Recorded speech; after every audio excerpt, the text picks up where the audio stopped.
general, it is necessary to tell you that in provincial level, we are responsible for for senior high school level of education. But we believe education should not be any boundaries and everyone could have free access to knowledge. Thus, this international webinar is a mean to support this notion. Ladies and gentlemen, literacy is an important issue for everyone because our success as a society depends on the innovation of the next generation. Employees in the 21st century need to have greater literacy skills that in other time period as the average job requires literacy in the area of technology, as well as traditional forms of reading, writing, and communicating. Therefore, we do hope that this topic of the international webinars, our first webinar with Balai Bahasa UPI, will take us to another point of view to see that storytelling can be used as an effective means to increase early literacy and promotes reading comprehension and also writing skills. I believe the skills of literacy include not only reading and writing, but also responding appropriately to a variety of messages, which include emails that incorporate pictures, as well as text to help convey meaning to others, and the ability to persuade, inform, and express our emotions. Consequently, storytelling is an effective pedagogical strategy that can be woven into instruction to increase students' competencies in all areas, hopefully so. Ladies and gentlemen, it is true that to accelerate West Java development in many aspects, we could not rely only on our capability as a single entity. Therefore, through the spirit of West Java as the champion province in every life aspects, through collaboration and innovation as our development vision, we do always openly involve various stakeholders to endeavor together for bringing welfare, equality, and better standard of life, especially for West Java people. Accordingly, we believe that everyone here are the most important partners for West Java province to cooperate and collaborate together. Ladies and gentlemen, overall, we strongly believe that this occasion is a great opportunity for us to enhance our further potential cooperation, especially in educational development program. Thank you very much. Billahi taufiq wal hidayah. Wassalamualaikum warahmatullahi wabarakatuh. Waalaikumsalam warahmatullahi wabarakatuh. Thank you very much, Pak Hendra Kusuma Sumantri, for your welcoming speech. I would like everyone to give a round of virtual applause by hitting your reaction and also writing clap, clap, clap on your Zoom chat. Ladies and gentlemen, we'll proceed to the next agenda. The next agenda is a welcoming speech from Ibu Safrina as head of Balai Bahasa UPI or UPI Language Center, who will also officially open this event. To Ibu Safrina, the time and screen are yours. Okay, thank you very much, Adrian. Good morning, everybody. Assalamualaikum warahmatullahi wabarakatuh. First of all, thank you very much, Pak Hendra, for this beautiful collaboration. I hope this is only the beginning of a long and lasting collaboration between UPTD, Tikomdik, Jawa Barat, and Balai Bahasa Bandung. And I would like also to apologize first because my webcam is not working properly, so it come and goes on and off. So sometimes you see my face and sometimes you don't, but I think it's okay. Yeah, tidak apa-apa. All right, so I'm very happy when I heard that we are going to have a collaboration about story-based language learning pedagogy. I came from a children's literature background, so I believe that story is very important. Actually, I think the world is made up of stories. Yeah. So you do not survive this world without knowing how to tell stories. Your stories, yeah? So everything is made up of stories. Even the fact that we hang on to life sometimes is hang on to stories from the Quran, stories from the Bible. So stories is very essential in our life, but because it is so essential, I think we have taken it for granted. Yeah? We are now overwhelmed by stories from Turah, perhaps, yeah? Or where there are so many stories. And I think all the experts today, Pak Willy, Bu Ika, Pak Paul, are those who learn the patterns of stories that we can take advantage of.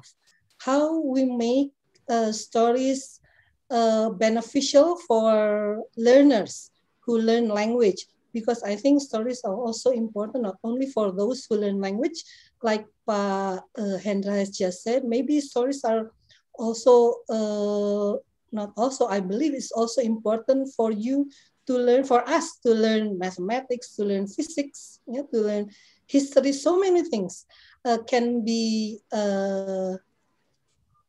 told by way of stories and can be learned by way of stories. I hope there are so many learnable things from this webinar. I'm sure I will be honored to be here and listen to the presenters with all the story enthusiasts. I heard there are more than 1,000 registered attendees, yeah, but not all have come. But I think it shows that people are aware that, especially in this time of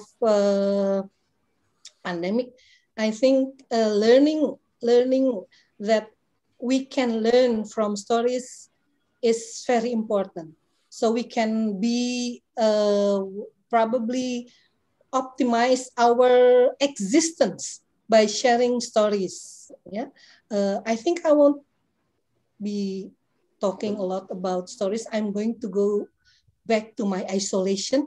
I'm in isolation now, and I hope I'm getting better. So that's my story for next week. Wika, perhaps we are going to share the story of my life as a COVID patient.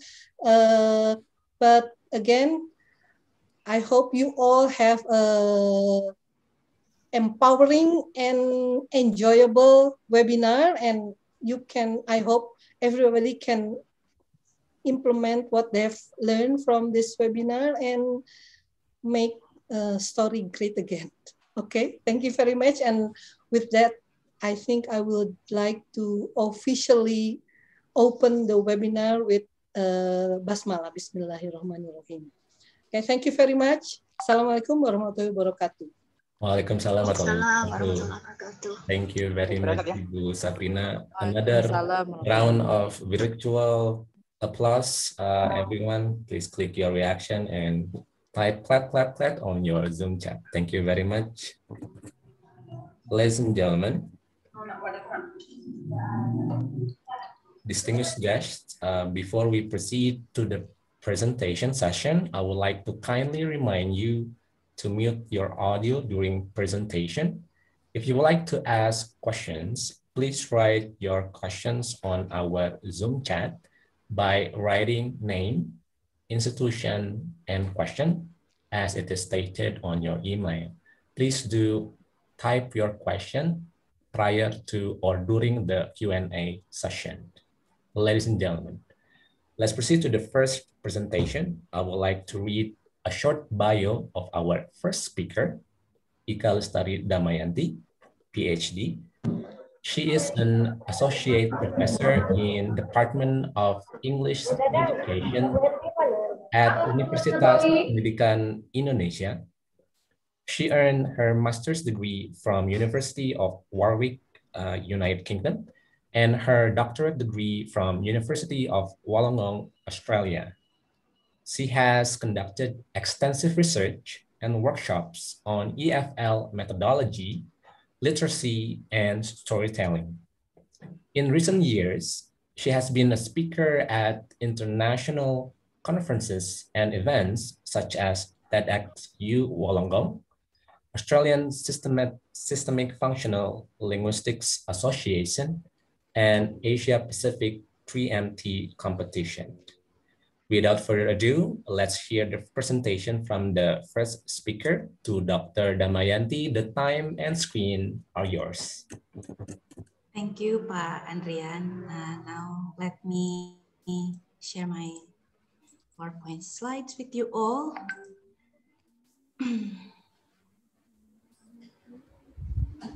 Okay. Is it on the screen now, my slide? Yeah. Okay, thank you very much. Good morning, everyone. Assalamualaikum warahmatullahi wabarakatuh. I'm really happy to be here with you all. In this opportunity, I would like to share my experiences and my research in implementing story-based language pedagogy. And I would like to say that I think this pedagogy can open doors to our diverse world. Yeah. All right, to begin with, I'd like to tell you a story about English language teaching, and later in some parts, I'm going to invite you to tell the story with me as well. And if you think that some events in this story resonate or relate to your experience, I would like you to show your thumb up reaction, or if your camera is on, you can just simply show your thumb like this, if you think that some of the events resonate with your experience. Okay, let me begin with the story. Yeah. So once upon a time, being able to speak English is believed to be the key for success in the global world. They say with English, you can travel to faraway land, access knowledge and sophisticated technology, and even bring prosperity to your life. So important English is for us, learning the language is a must. But the process of teaching and learning English in many parts of the world is not as bright and shiny as the benefits of speaking English can offer. So one day, a teacher said, Ibu Bapak, so this is the time I'm going to invite one of you to read the story with me. Pak Andrian, can you help me to choose one of the teachers from the participants, please? Yes, I would like to invite... It is me. Who? Yeah, go ahead. Who is? I cannot see because there are a lot of people here. Yes, yes. With Hendra. Pak Hendra, okay.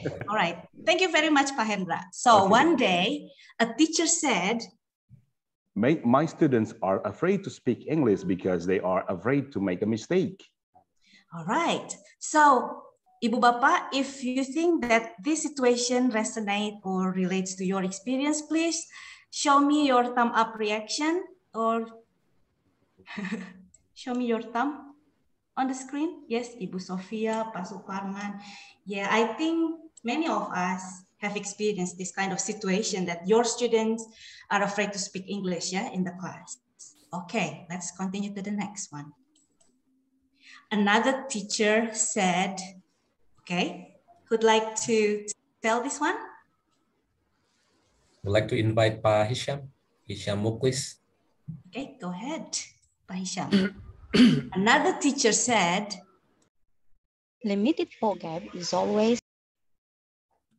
Yeah. Hello?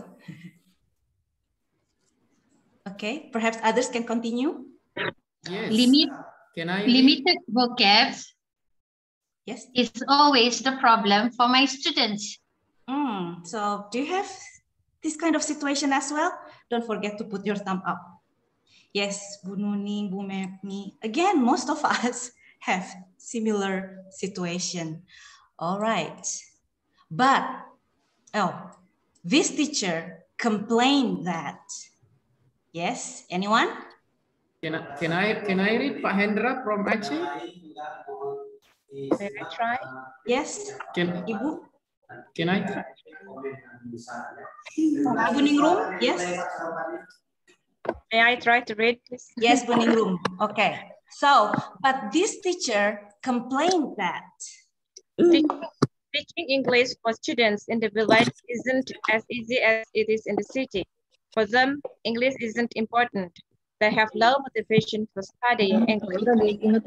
Yeah, okay, now let me see. So, Pak Suparman. Very gercep ya. Gerak cepat. So, yeah. I think you, yeah, Ibu Memi as well. So I think many of us have similar situation with this, that for students in the village, they seem that English is not important to them. And many of us think that they have very low motivation for studying English. Okay, and finally, this teacher cried for help by saying, Can I try to read? yes, sure. Who's this?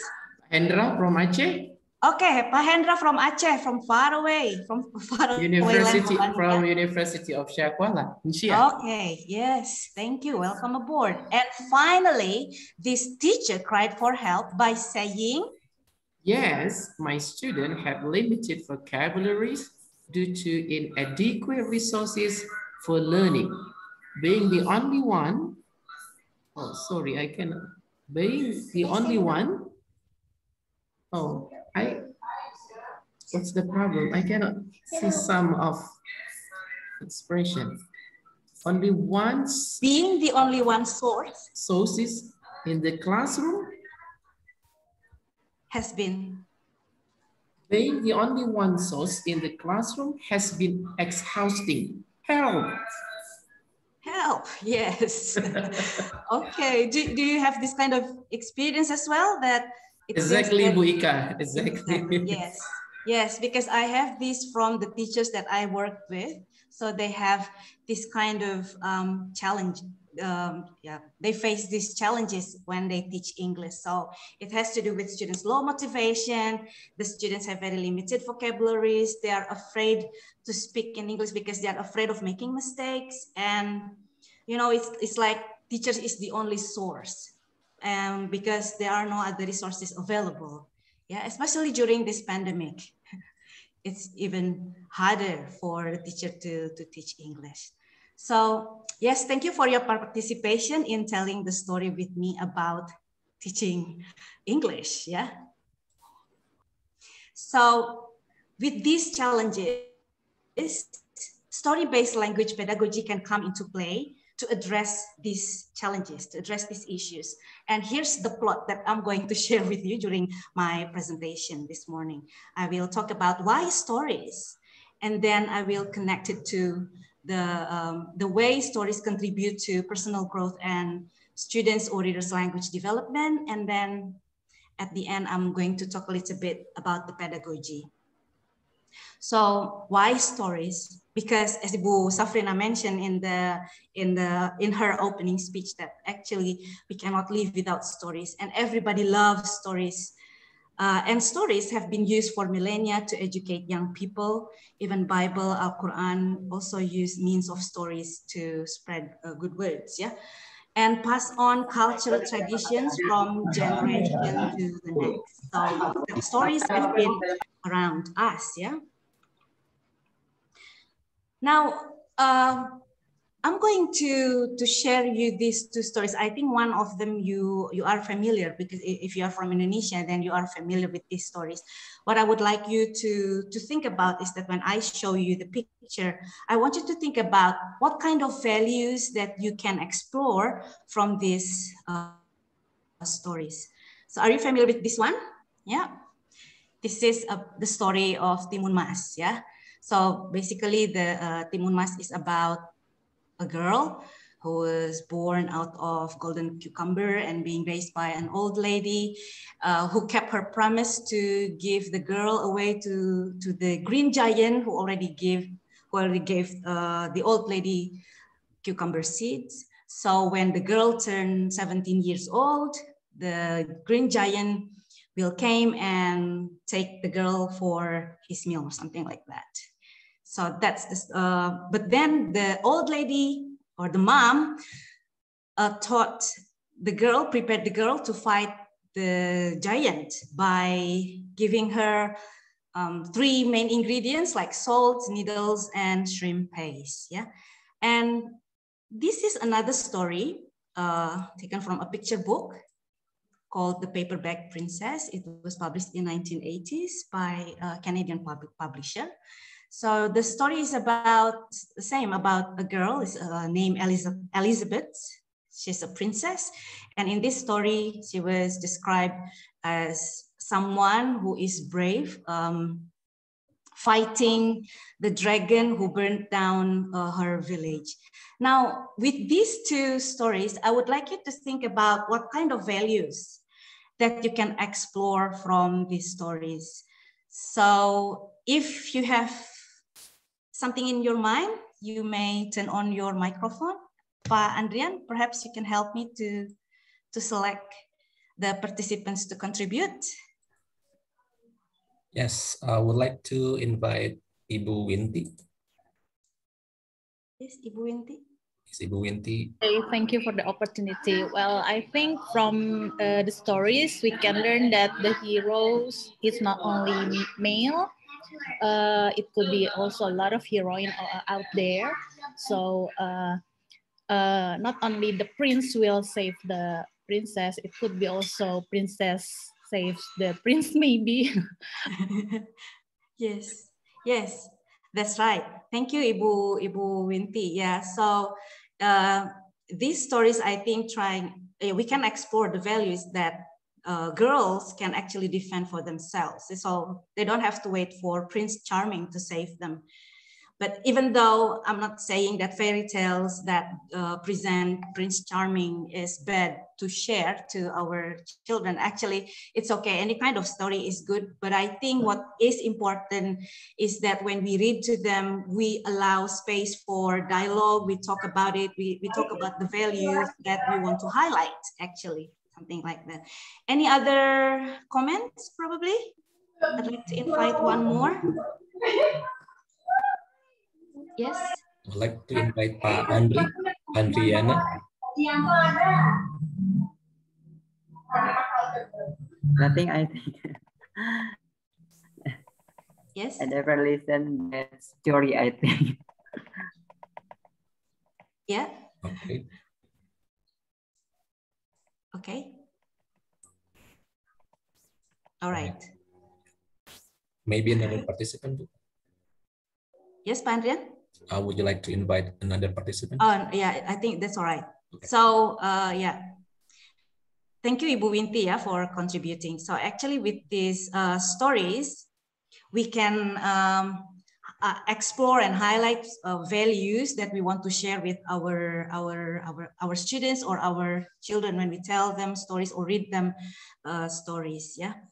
Now, I'm going to give you a snippet of these stories, just a little bit, and I will focus on, yes? Excuse me. Can I talk about the value? Oh, the values? Yes, yes, sure. Maybe this is the best of me, yeah? Yeah. Maybe not for all, but I'm so sorry if I do wrong. But about Timun Mas and Green Giant, I think, what is it? It's not good value, yeah?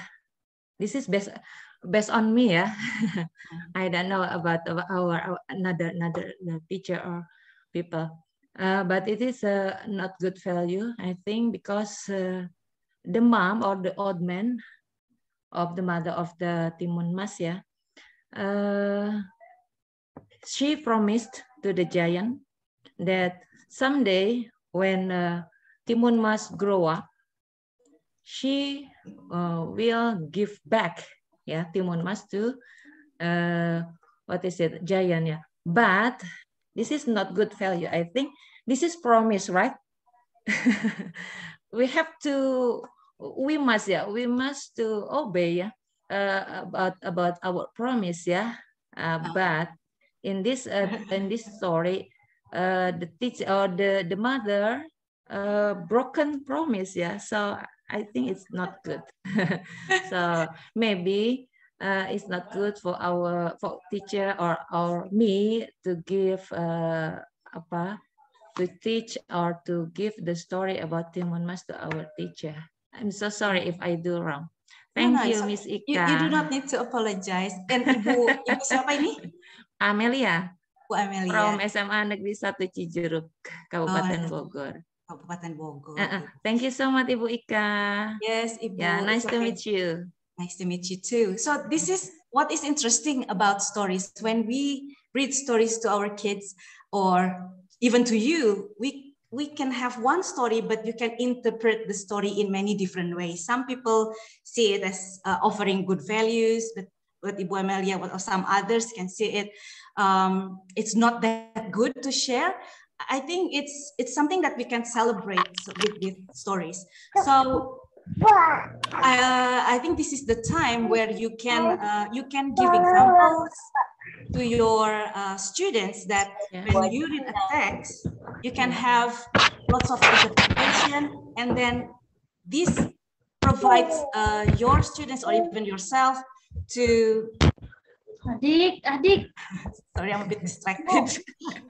Can you please turn off? Yes. I think if we give a story to our teacher, we have to choose the best or better give student the good value. So the teacher must to choose which one is the best or which one is the good or worse, like that. Yes, that is based on me.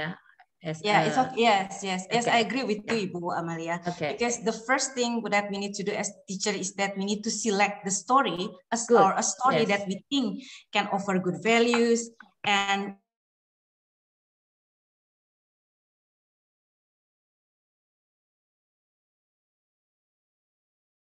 Bu Ika already know what I have. Yeah. So yes, thank you, Bu Amalia. Yeah. Of course, the most important thing is that as teacher, we have the authority and responsibility to select stories for our students that we think can give good values to them.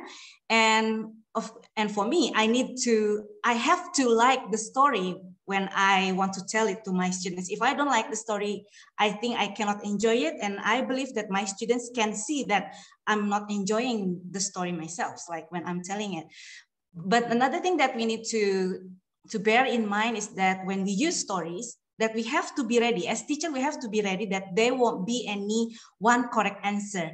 And you don't have to apologize if you have different opinions from each other. For example, Ibu Winti find it useful or beneficial, and Ibu Amelia sees it differently. I think this is a very good opportunity in English language classroom that we can practice our disagreement in a real context, because we have something to talk about and it's real. And we don't have to pretend that you agree with this or you agree with that. And then you just practice useful expression for expressing agreement or disagreement. Yeah. So it's not only, so when we talk about just values, actually we can also relate this to language, to students' language development. What kind of sentence structure, for example, or vocabulary that we want our students to learn. Because as we see, some of the challenges are about making the students speak.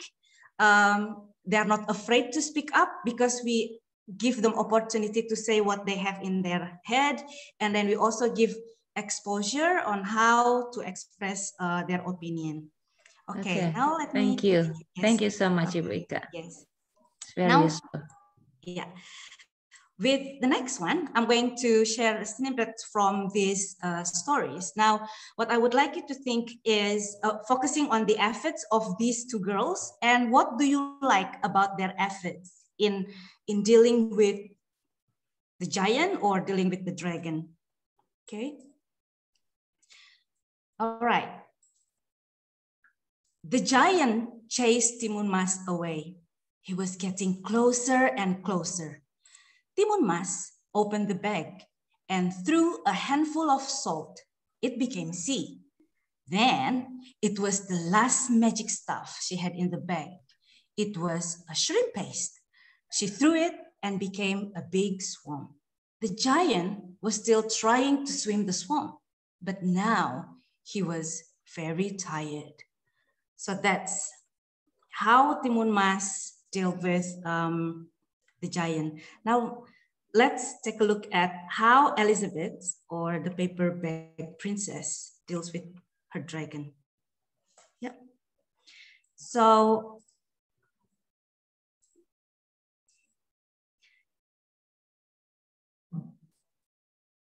Anyone would like to read this part? Ibu Ningrum? Okay. Okay, I'm trying. Give her the chance. Yes. The yellow one. Yes. Is it true? Yeah. Said Elizabeth. Is it true? Said Elizabeth. That you can burn up 10 forests with your fiery breath. Oh yes, said the dragon. And he took a huge, deep breath and breathed out so much fire that he burned up 50 forests. It is too small for me to read, sorry. Oh, fantastic, said Elizabeth. Fantastic, said Elizabeth. And then the dragon took another huge breath and burned 100 forests. Magnificent, said Elizabeth. And then the dragon took another huge breath. But time nothing came out. The dragon didn't even have enough fire left to cook a meatball. Thank you, Ms. Thank you, Ibu Ningrum. Yeah. Sorry. It's all right. Yes. Okay. So, Ibu Bapak, now what do you think about these two girls' efforts in dealing with their monster, with the giant and the dragon? Because both of them trying to fight with these monsters, yeah, if we may say, the villain. Yes. Which one do you like best, or you like them both? Yeah. And remember, there is no right or wrong answer when we talk about stories. Anyone can have their own interpretation.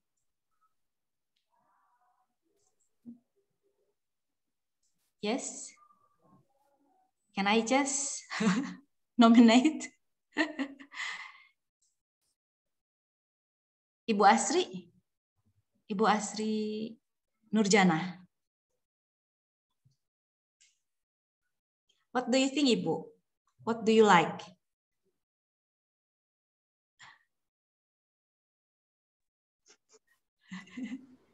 You're still muted.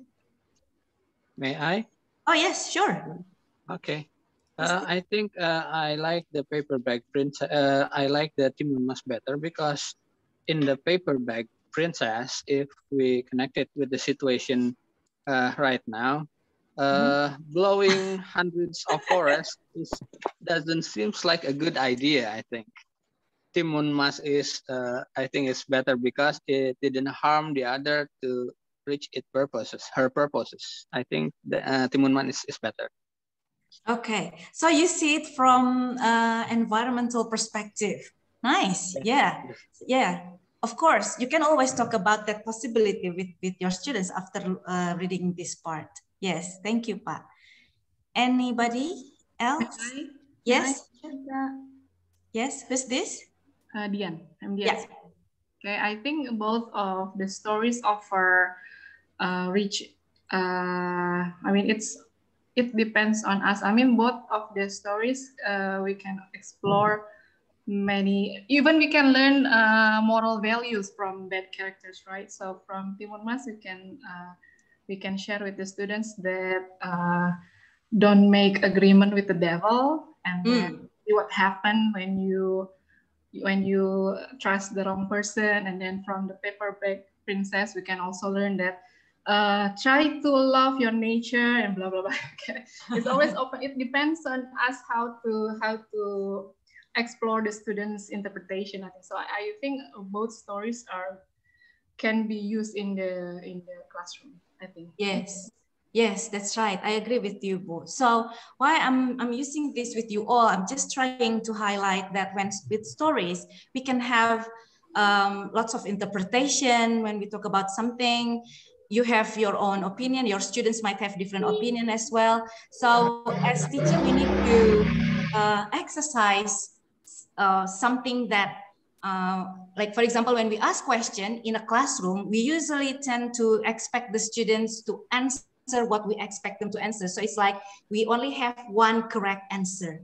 But with stories, you have to be ready with different kind of responses from your students, and just use that moment to explore more, to talk more, and to encourage them to speak more English, or to give them new vocabularies, because probably they don't really understand all the sentences here, but your students might guess from the pictures, and then they want to know what is called by that asap-asap, for example, when looking at the dragon, lots of asap, and then I think in that moment you can give the English word, the vocabulary, the new vocabulary for your students, so that can answer your students' limited vocabulary, because at that time it was meaningful and the context is there, so the learning of the words can be meaningful for your students as well. Yeah. May I, Miss Ika? Yes, sure. I think for stories like this, maybe we are as a teacher can explain more clearly to students about the various lessons that can be learned, what are the good and bad things from the story. And then here the student can understand the good and the bad side of themselves. Is it right? I think you can also use your instinct about right or wrong. Just for example, with Timun Mas, like for example, I might have similar opinion with Ibu Winti, but then Ibu Amalia give me another perspective. But you break your promise. That's not good. You have to keep your promise. So I'm not going to have like a very clear cut on this one. But I think what we need to encourage in the classroom to our students is that they need to know the justification. If they think that this is something good, what are the reasons? Because I think in that way we can also train the students to develop their higher order thinking, you know, to be able to think critically. Because I think we are trapped into one correct answer. Even us here now, it seems that you hesitate whether when I ask you to participate or contribute. Is that right, Ibu Ika? You don't need my consent whether you have right or wrong answer. Yes. Sorry. No, it's okay. And you don't have to apologize for that. Okay. So this is the beauty of using stories in our classroom. That's why the presenters here today encourage you to implement story-based language pedagogy. Because of this, we can celebrate the differences, that we have different background, we have different experiences, and this is the time for us to give respect to these differences. Yeah. Okay. Thank you, Miss Ika. Yes, no worries. Right. So, as I mentioned earlier, and we have discussed so far, that stories can provide room for personal growth, because we can build our confidence as well, because this is the place where you can explain or you can express your opinion. You can give response to whatever kind of feelings that you have to the text. Some people might be amused with the story of paper bag princesses, because I think it's funny that actually Elizabeth tried to trick the dragon to make the dragon tired, so the dragon will run out of fire and cannot burn anything else. But then there's a perspective, no, but it's bad, because it's like you're burning forest and we really need or is it lungs for the world. And maybe we don't know whether the dragon has COVID virus or not. Probably when breathing out, the virus will go with the breath as well during the pandemic. So we don't know. And I think this is just interesting that we can celebrate this kind of perspective. And that's when stories can contribute to the students or to the reader's personal growth, and also language development. And I'm going to show you in a minute about that. And so short in 2009, argues that through stories, we experience events that we may not ever experience for ourselves. So why stories can provide doors to the world? Because actually we can go through many places without us going to those places. And for example, with fighting with dragons, like literally we don't fight with dragons, but what we can learn is that we can learn about the bravery, about resilience, that even though like you have very big challenge in front of you, don't give up. So we can learn something still useful from those stories that we think it has bad values, but but try to be positive and think about what kind of good values that we can explore from those stories. Yeah. Yeah. Now, for that kind of experience, we can also invite our students to respond to this. So after you tell the story with your students, you can ask them like, what would you say to Timun Mas? Or maybe I would ask Ibu Amalia, like, what would you say to to Timun Mas' mother? Maybe Ibu Amalia would say, no, you have to keep your promise, just give Timun Mas away to the giant, and that's the end of the story. But maybe you would say something else to Timun Mas. Timun Mas, when your mom came approaching you, you have to run away because she will give you to the green giant. So you will be safe, and Timun Mas' mother will be safe as well because she didn't break the promise. It's just Timun Mas can escape. Yeah. And you can also ask this to your students. Do you think Elizabeth is a real princess? Because probably in ours, the stereotype of a princess is that wearing beautiful dresses like Cinderella, but this one, why she's called as princess, only wearing paper bag and very dirty, dusty, things like that. And we can also talk about that. And we explore more with our students. And we can always take our shoes on the dragons. We can always take sides on the dragon's feeling. What would you do if you were the dragon, for example? So we can always play a different kind of role with story. We don't have to make ourselves related only with the main character who is the good character or the good figure in that story. But we might also want to experiment, ask the students to think about if they were one of the villains, one of the bad guy in that story. What would they think? What would they say? What would they do in that case? Yeah. So with doing that, we can also, stories can help us make sense what it means to belong to a group, and who to be in that group, and how members of these groups behave. For example, we might hate the dragon for burning out the forest, killing all the villagers. But when we think about the dragons need to live. The dragons need to survive. To survive, they need to eat humans, for example. So this could be very dilemmatic, yeah. So you can open discussion as well with your students related to this kind of sensitive issues, because in real life, actually, we face this kind of situation. One group with another, they have some differences, and we can see in our community, for example, we might have differences because we have different cultural background, we have different religions, we have different beliefs. But through stories, we can try to develop empathy towards others, and we try to understand that even though we are different, but actually we also share lots of similarities, that we are human beings. And for example, this one, this picture book is called My Two Blankets, and it's about an immigrant. She doesn't know language, and she has to leave her friends behind from her hometown, and he misses her friends and hometown a lot. But then she makes friends, a new friend who help her learn the language. With this kind of story, I think we can also relate this to students' experience when they learn English, because English is a new language, and we try to show our students that actually we understand that learning a new language is not that easy, and we understand about all the challenges that they face. Yeah.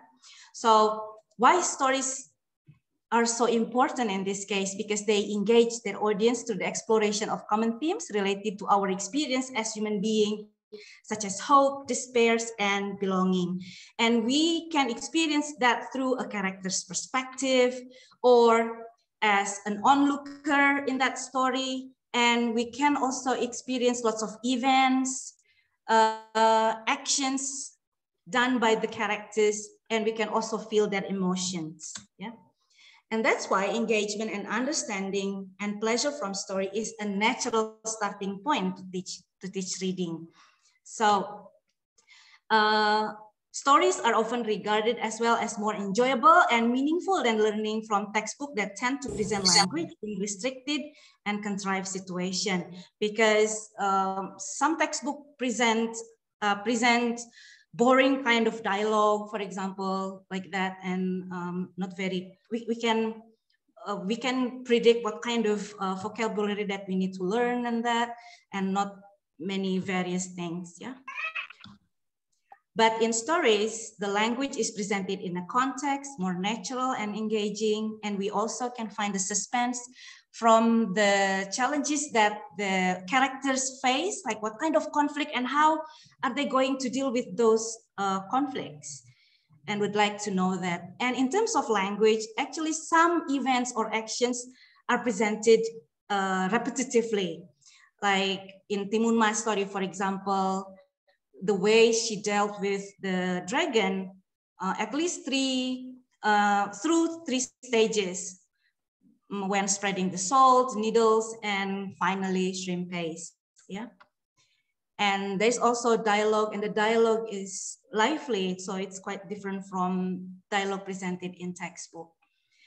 And stories can be a rich resource for learning other language, not only for learners, actually, even for teachers. So with the teachers that I work with in my research, for example, they said that, Miss, I think I also improve my vocabulary and some sentence structure as well. So it's not only for the learners, even for teachers, they can improve their vocabulary as well.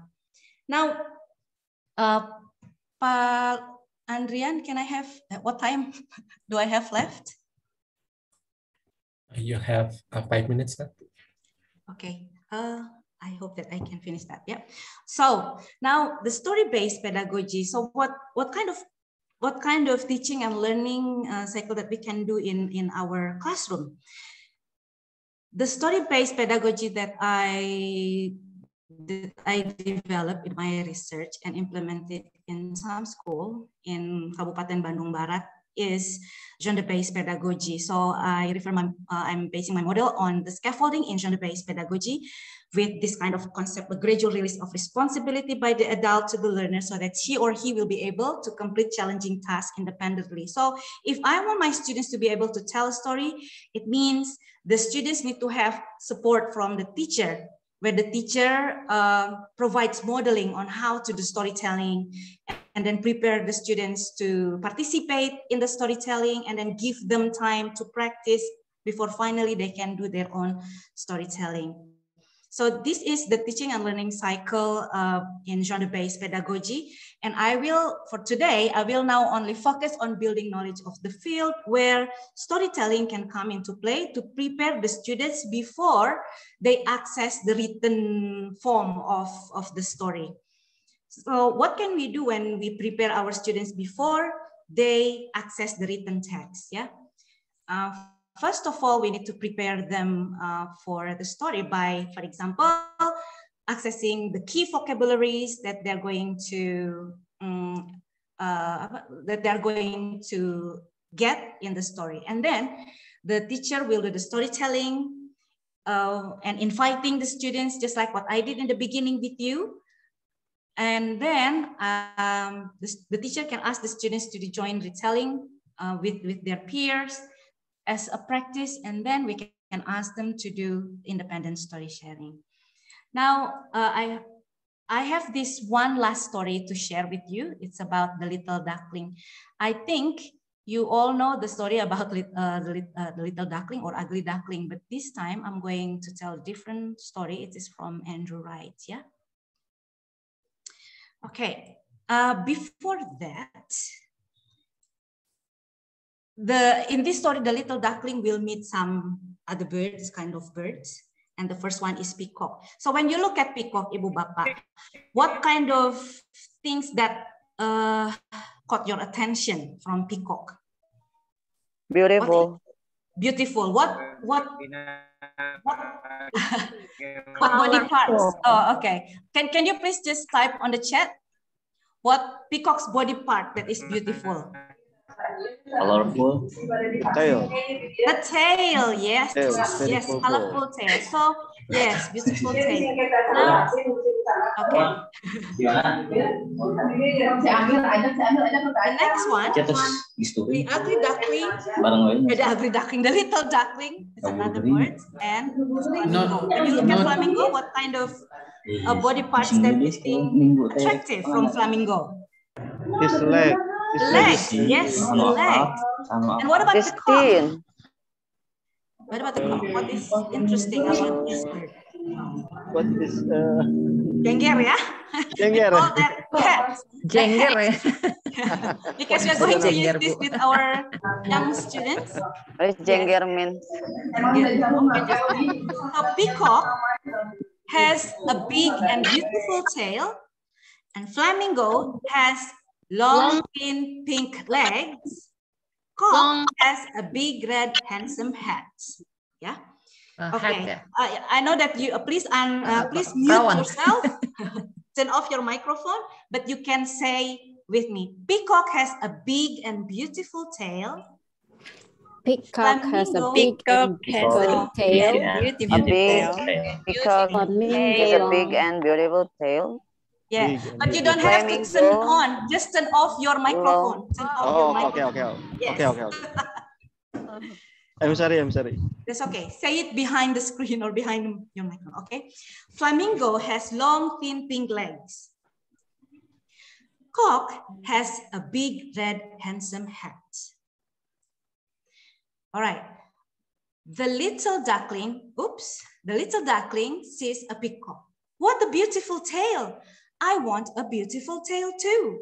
Suddenly, the little duckling has a big, beautiful tail. Of course, the duckling is very pleased. Then the little duckling sees, you can guess, a flamingo. The little duckling sees a flamingo. What? I think you can guess. What little duckling will say? What a beautiful tail. To flamingo. Flamingo has long legs. Yes, what beautiful legs. Beautiful leg. What beautiful leg. I want what a pink leg. Yes. I want to have it too. And then little duckling sees a cock. What beautiful hat. What a beautiful hat.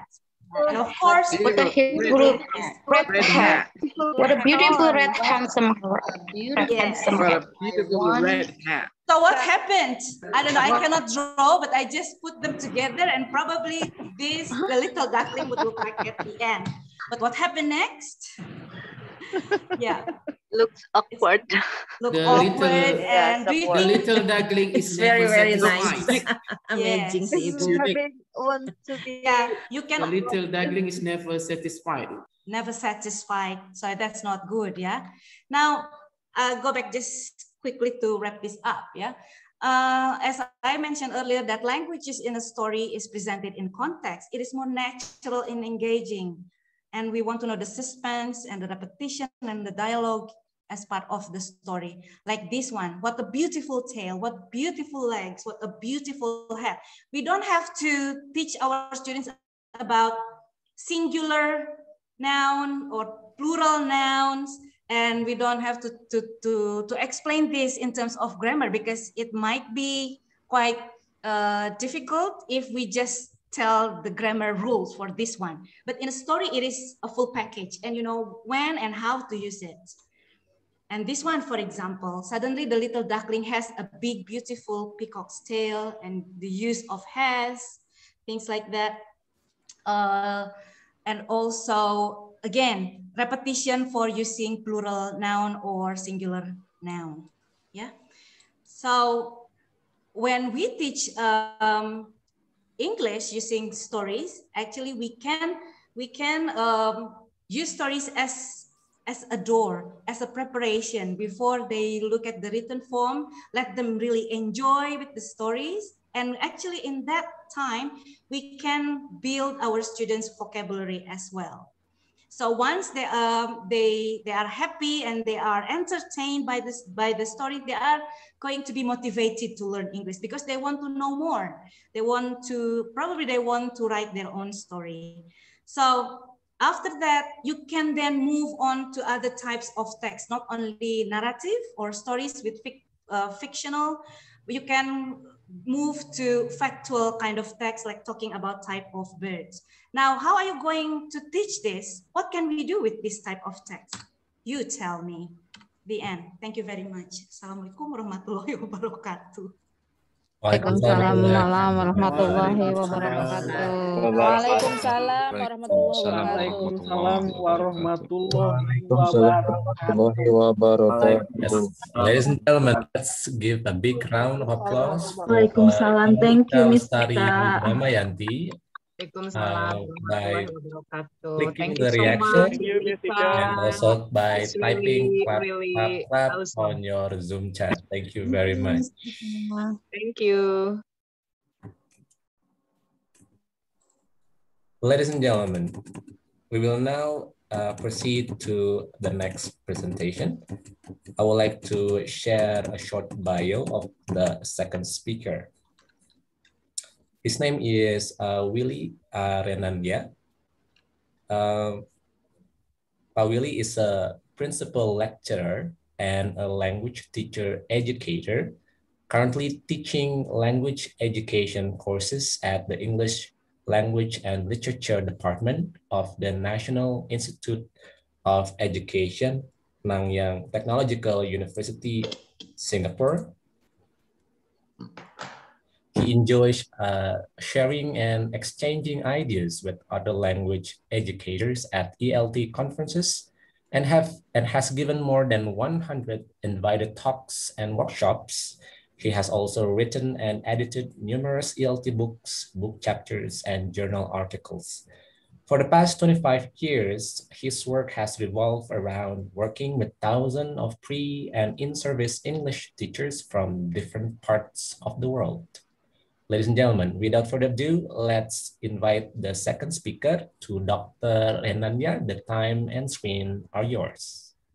Thank you. Thank you very much, everyone. Good morning to Pak Hendra, Ibu Safrina, Ibu Ika, Pak Andrian. Thank you so much.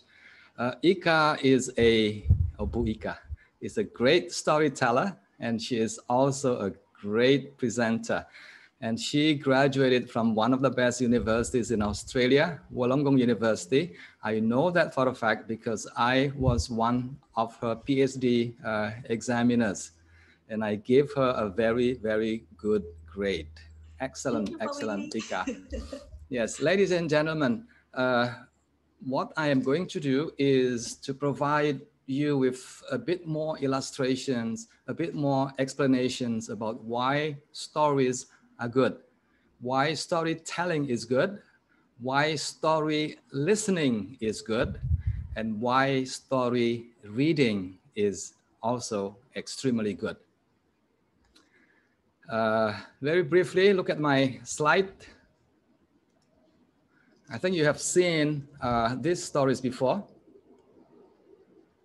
The first one is the Red Little Riding Hood, right, Boika? Yeah. And then Cinderella. These are all time favorites for young children all over the world. And this is a local story. And here is another one. I think you are all very familiar with these stories, and each story is memorable because they are easy to remember, they are enjoyable to read, and they are very interesting to listen to as well. Ande Ande Lemut is a local story from Java, actually, which I enjoyed very, very much. Let me begin by asking you to think about a problem here. A graduating student from a teacher education university, that's UPI, Teacher Education University is UPI. My university is NTU, but I belong to the Faculty of Education. So the UPI Singapore is the National Institute of Education.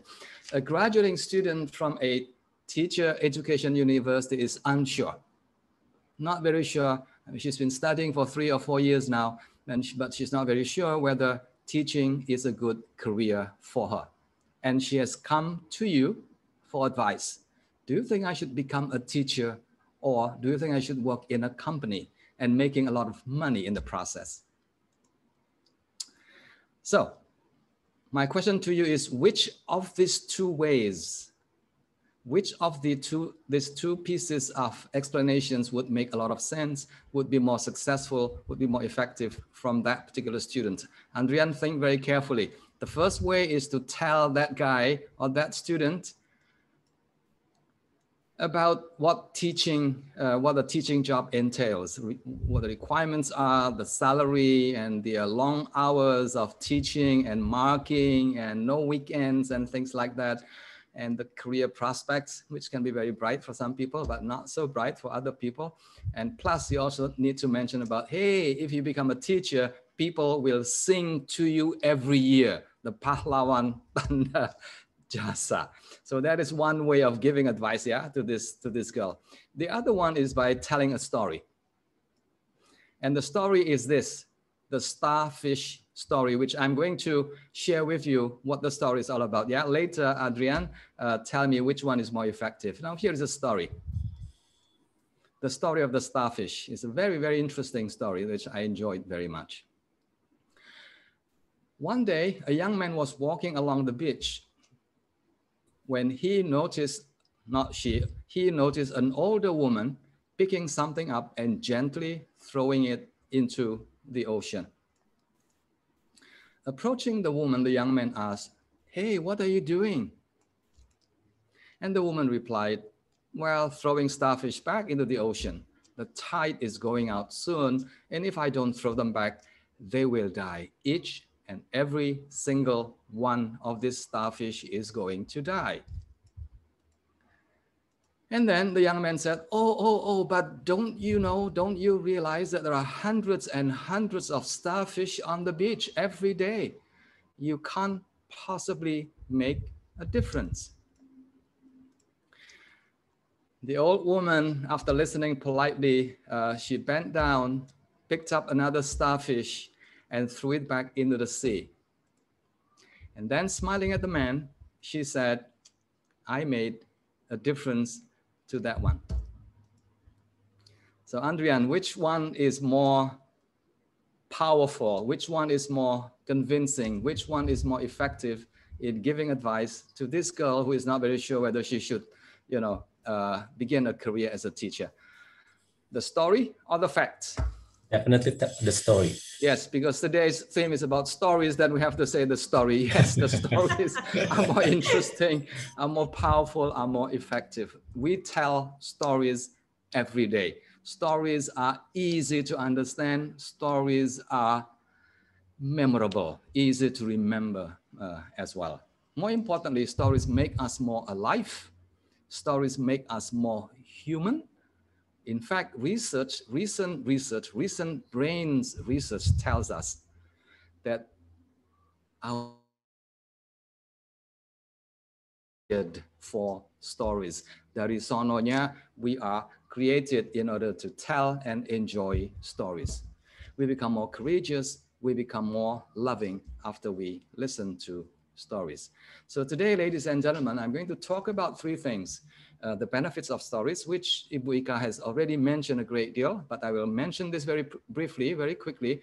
In particular, the benefits in relation to literacy development, in relation to language development, in relation to developing English language or other language proficiency through reading, through listening, and through storytelling. And number two, very important for us as language teachers, is to understand the kind of methodology, the kind of teaching approaches that we have been doing for many, many years. And I'm going to share with you two major approaches to language teaching. And hopefully you will be able to see that story-based pedagogy is the way to go. Yeah, which is my point number three. The first one, the benefits. Very briefly, because Bu Ika has mentioned the benefits, values. Yeah. Stories are a great way to teach values, not to teach in the sense that you tell students that values are important, kindness is important, honesty is important, hard work is important, not in that sense, but through a story, through something that they can relate to, through something that has a very interesting plot, interesting development in a story.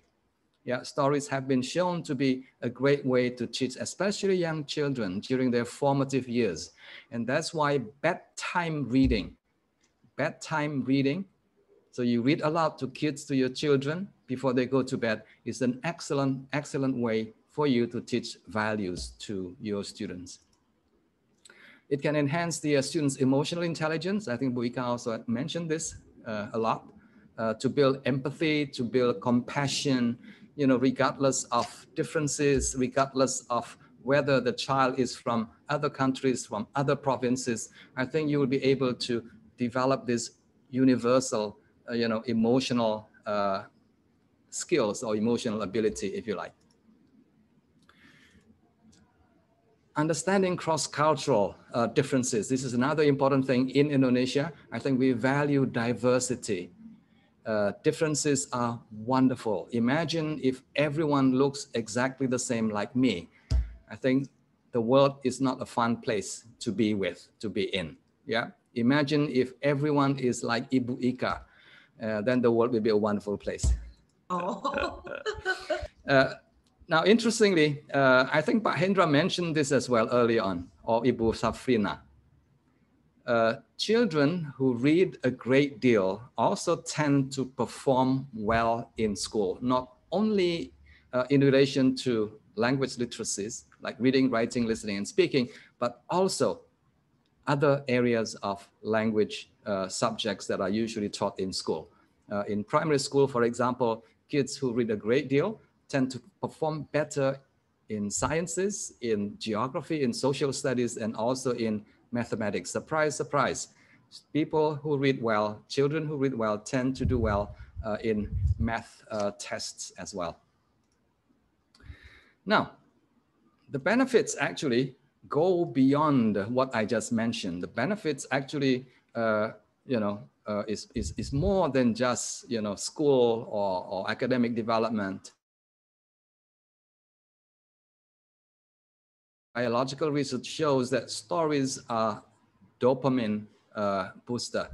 Now, dopamine is interesting. It's a chemical, a kind of chemical that our body produces in response to something that is pleasurable. And reading, listening to stories is something that is pleasurable. And if we do a lot of reading, a lot of listening to stories, then our body will produce a lot of dopamine. And dopamine is what makes us feel happy, feel satisfied, and feel pleasurable. Yeah, so it has a lot of benefits for us as well. Now, because reading is so useful, is so beneficial, reading makes you happy. These are some of the books that I've been reading or that I've read for the past few months, which I'm going to share with you. Mindset, Grit, and the middle one is Late Bloomers. And these books make me really, really happy because the main message of these books is the same. Every single one of us can be the best that we can be if we try hard enough. Let me say that again. Every one of us, you, me, it doesn't matter whether you come from Aceh or from Palembang or from Central Java or from Bandung or from Japan, we can be successful if we put in sufficient effort in whatever that we do. That to me is a very, very good message. And that message makes me really, really happy. The middle one in particular, the middle one makes me extremely happy. It's about late bloomers. And the whole book is talking about age. Age does not matter, everyone. The older you become, the smarter you will be and the wiser you become. So that is the main message that makes me really, really happy. Now, more importantly, let me focus a bit more on the language learning benefits. Two things that makes reading really powerful. Number one, I think Bu Ika also mentioned this early on. that storytelling, story reading, story listening can help students increase their word knowledge.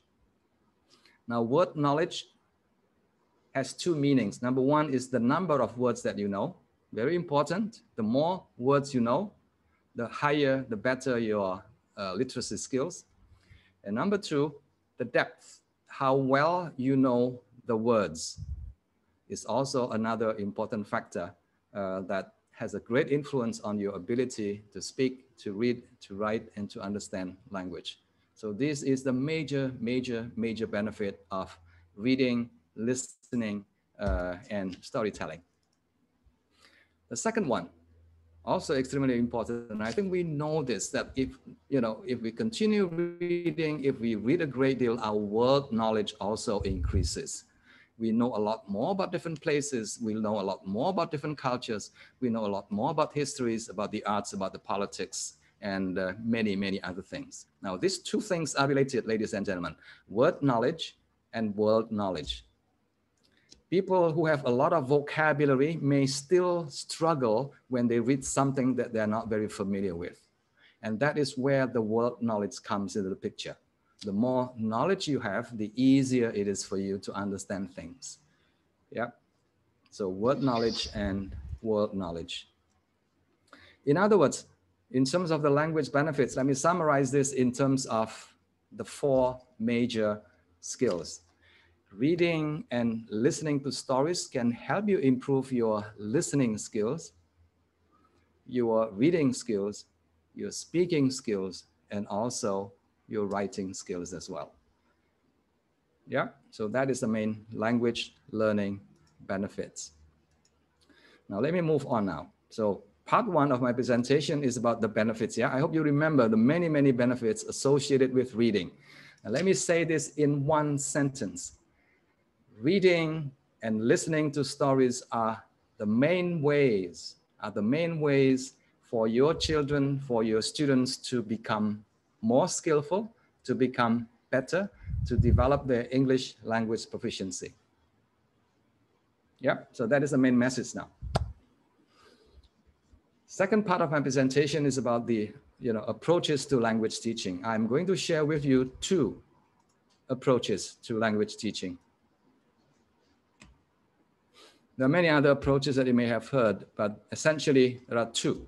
The first one is known as teaching language as knowledge. The second one is teaching language as ability.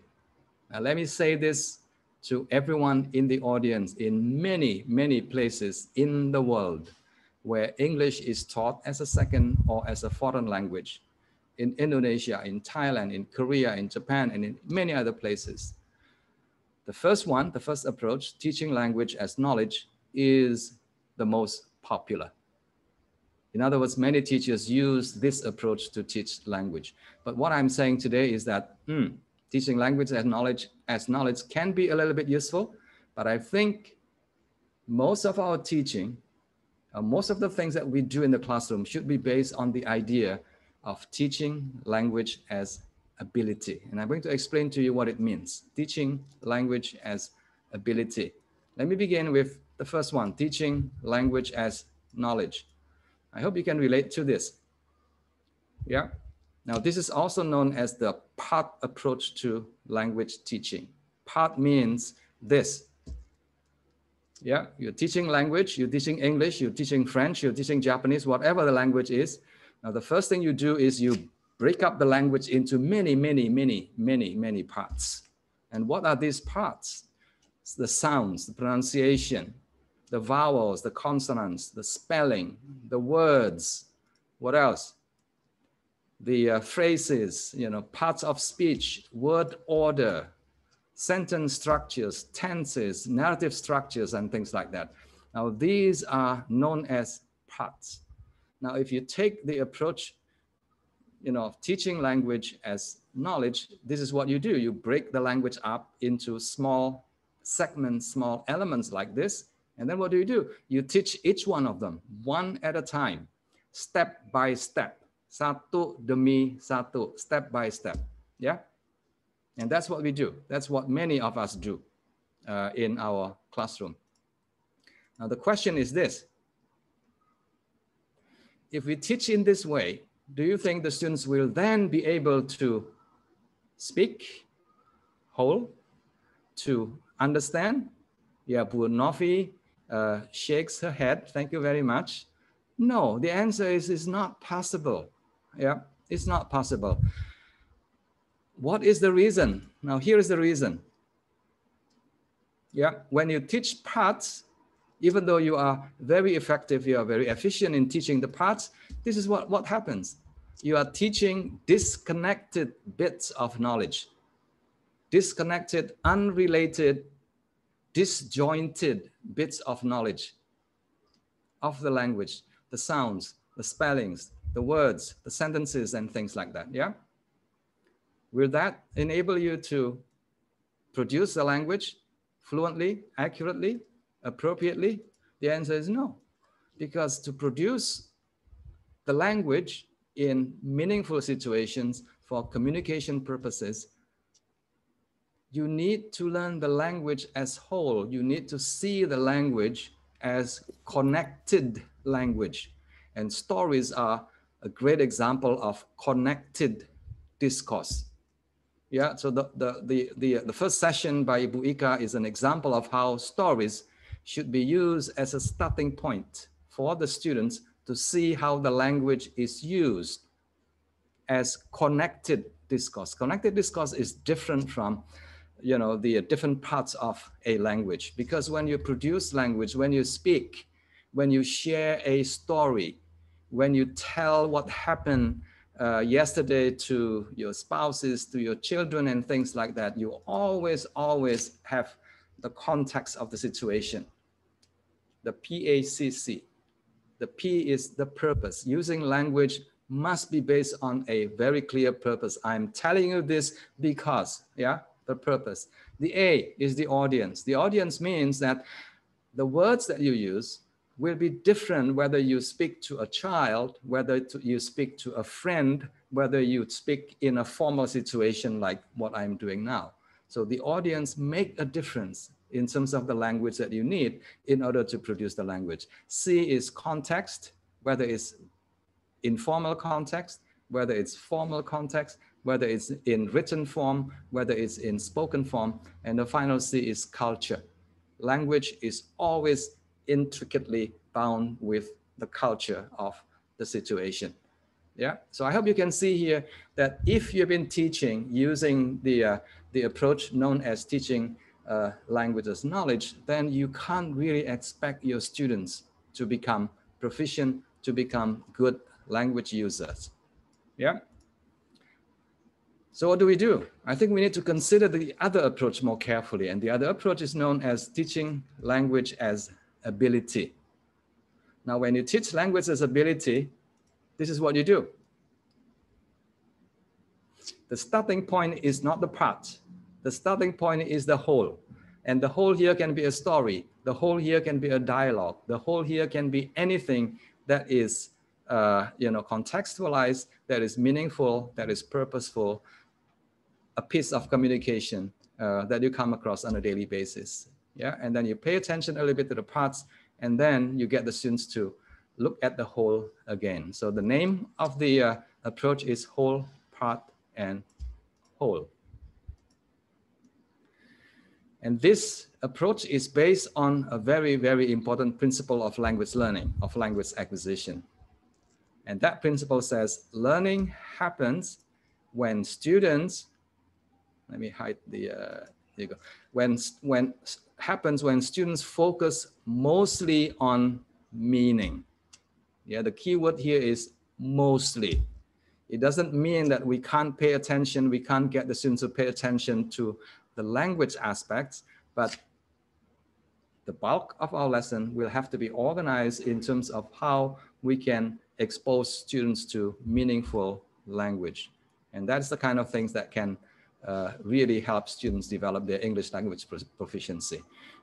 Some of you may have seen these two people on the screen. The left-hand side is a very well-known applied linguist.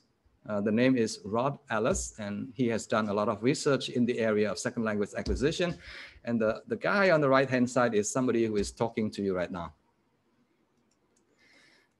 So a bit more about the whole part whole, teaching language as ability. This is the theoretical foundation for all of us as language teachers. Yeah. So this is a further explanation what I just explained to you. Whole text means stories, movie clips, TV shows for children, Netflix movies, TED talks, or any other stories or narrative text or non-narrative text that you can use in your teaching. The middle part, yeah, pay attention, Bapak Ibu, pay attention very carefully here. The parts here doesn't mean that we teach everything. We don't teach every language features that are present in the text. No, we just focus on the most important features of the language. And then we spend some time maybe explaining to the students why the language features are used.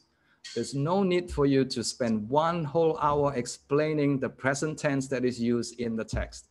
There's no reason for you to explain, in 20 minutes the use of the past perfect tense in a particular text that you're using in the classroom, because you will be killing students' motivation in that way. And then the next bit is this.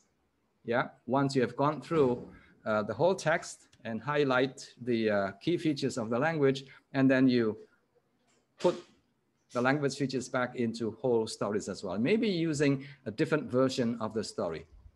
Remember, children's stories, they come in many, many different versions. Yeah, Red Riding Hood version 1, Red Riding Hood version 2, Red Riding Hood version 3, or Snow White version 1, Snow White version 2, and so on and so forth. So the same text can be used again, but maybe with some variations. But the key thing here is that the students are shown the whole text, and the students are also paying attention to some of the important language features, and then the students get to see the whole text again. So those are the 2 approaches. I hope it's clear, yeah, Bapak Ibu? So the first part of my presentation is about the benefits of storytelling, story listening, and story reading. In particular, I focus on how listening to stories, reading stories can help students develop their word knowledge and also their world knowledge. Very important. And then I discuss with you 2 major approaches. One is teaching language as knowledge, and the other one is teaching language as ability. We now move on to story-based pedagogy very briefly. My job is very easy because Bu Ika has already done a good job in explaining what story-based pedagogy is all about, but I'm going to do it in a slightly different way. Here, story-based pedagogy. Now, these are 3 of the most well-known pedagogies, story-based pedagogies. They are very, very, very similar. In fact, in some places, these 3 things are essentially the same. The first one is known as shared book reading. The second one is interactive reading. The third one is dialogic reading. What Bu Ika did is a great example of interactive reading or dialogic reading or even shared book reading. Yeah, I think you have seen that in the earlier presentation. So what is important to remember is that this is what we have called reading with the teachers, because the students are not able to do it on their own. They need advice. They need somebody who is more knowledgeable, somebody who are better than the students to help them with the reading. And because of that, story-based pedagogy, like shared book reading or interactive reading or dialogic reading, is known as supported reading or scaffolded reading. I think Bu Ika mentioned this as well. Scaffolded. You need somebody to help the students to read, to understand, to appreciate what the students are reading. Okay. Now here is an example. Yeah, in Singapore, this is what happens in primary English language classrooms. This is what students and the teachers do in the classroom. A great example of shared book reading. Yeah, a big book containing a very interesting, very easy to understand stories is blown up into a big book like this. And then the teacher will go through the story with the students, making sure that the students are having a happy time, following and understanding and maybe discussing the contents of the book a little bit with the teacher. Yeah, it looks like this. There's a lot of things happening here. There's a lot of teaching happening, but not the kind of teaching that we usually do. Not the kind of teaching that involves, okay, the present tense is, these are the rules of the present tense. No, nothing like that. It's more like, hey, pay attention to how this word is spelled. Hey, pay attention to this. Why is it in the present tense, not in the past tense? That sort of thing, very briefly, and then the teachers move on. But most of the time, the teachers will direct the students' attention, direct the students' story by following the story in terms of its plot. What's going to happen next? What do you think is going to happen to Snow White at the end of the story? So teaching students how to predict, how to think ahead together with the teacher. Yeah. Now, if you are looking for something that is easy for you to remember, now here is a lesson. The structure of a lesson in a book-based pedagogy, in a story-based pedagogy, itu mudah diingat. It's easy for you to remember. 4 steps. Yeah. The first step is hook. The second step is book. The third step is look. And the last step is took. Bu Ika, are you still there, Bu Ika? Please say hook, book, look, took. Bu Ika. Hook, yes. Hook, book, look, took. Yes, isn't that nice to remember? It's very easy to remember. Yeah, hook, book, look, and took. So this can be a structure, a very useful structure for you when you teach anything in the classroom, including teaching language. The first one, hook. Hook means the first thing you need to do is to make sure that you are able to get the attention of every single student in the classroom. Hook. Make sure that they are interested, make sure that are motivated in your lesson, make sure that they are psychologically ready, that they are emotionally ready to listen to you, to listen to your story, for example. And very often, like what happens in Singapore, the teachers would begin the story-based lesson by singing, by maybe, doing a lot of dancing in the classroom, usually singing, not dancing. Yeah, getting the kids to be excited about the book, about the content of the book. And then the book itself. Yeah, the book itself means the time for you to read with your students.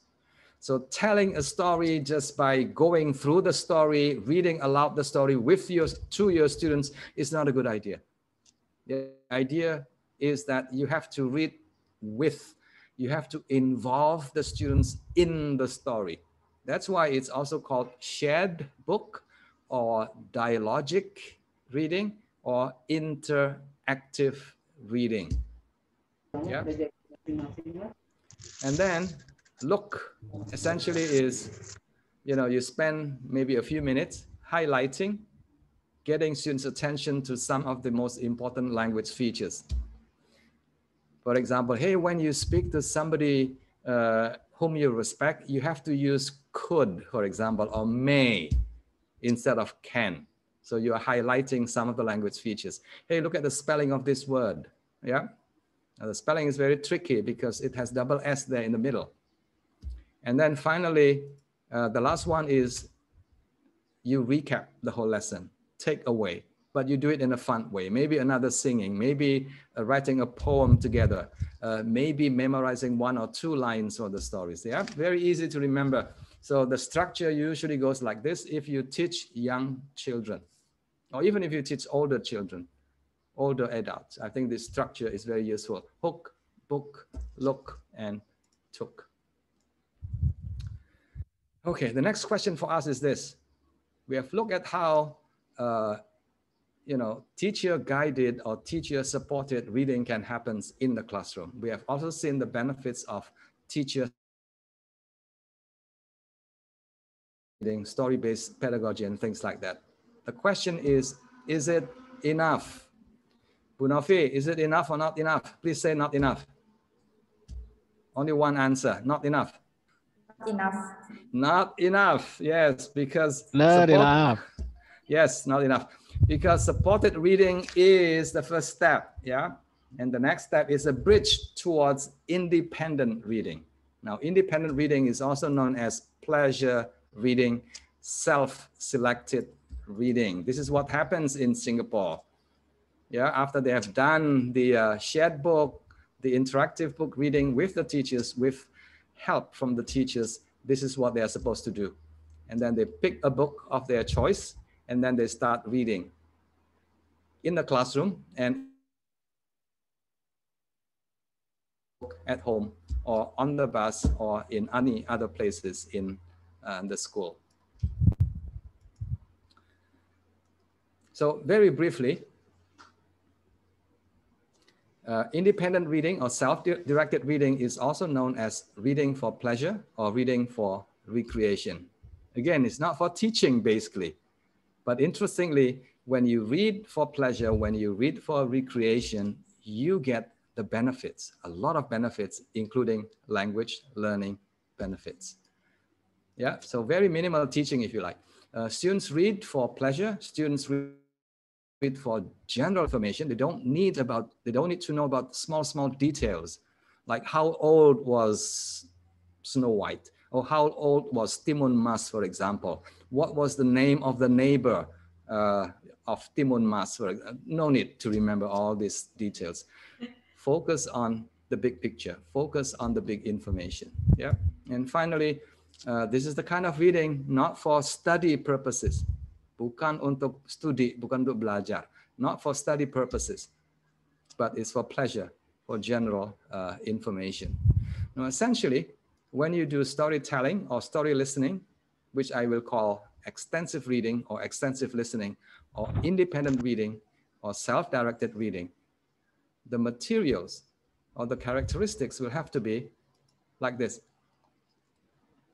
Yeah, so the story or the book that the students choose to read, number one, will have to be very, very interesting. The reason, very simple. If the book is not interesting, they will put it down immediately. They read the first page, that's it, forget it. Compelling means super, super exciting, super, super interesting. It's so compelling that when the moment you start reading on the first page, you want to stay reading until you get to the end. Sampai jam 1 atau jam 2 pagi mungkin. Until 1 a.m. in the morning or 2 a.m. in the morning. Because you want to know how the story ends. Number two, another important thing for us to remember is this. Independent reading, self-directed reading will have to agree to this principle that the language is accessible, that the language is easy, that the language is at the student's level. If it is too challenging, they won't continue reading. Yeah, they will just put it aside. No, this book is not for me. This one is just too difficult for me. And next one, very important criterion is this.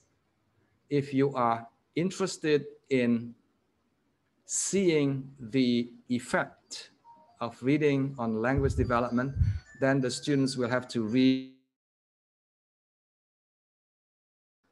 The students will have to read in massive quantity.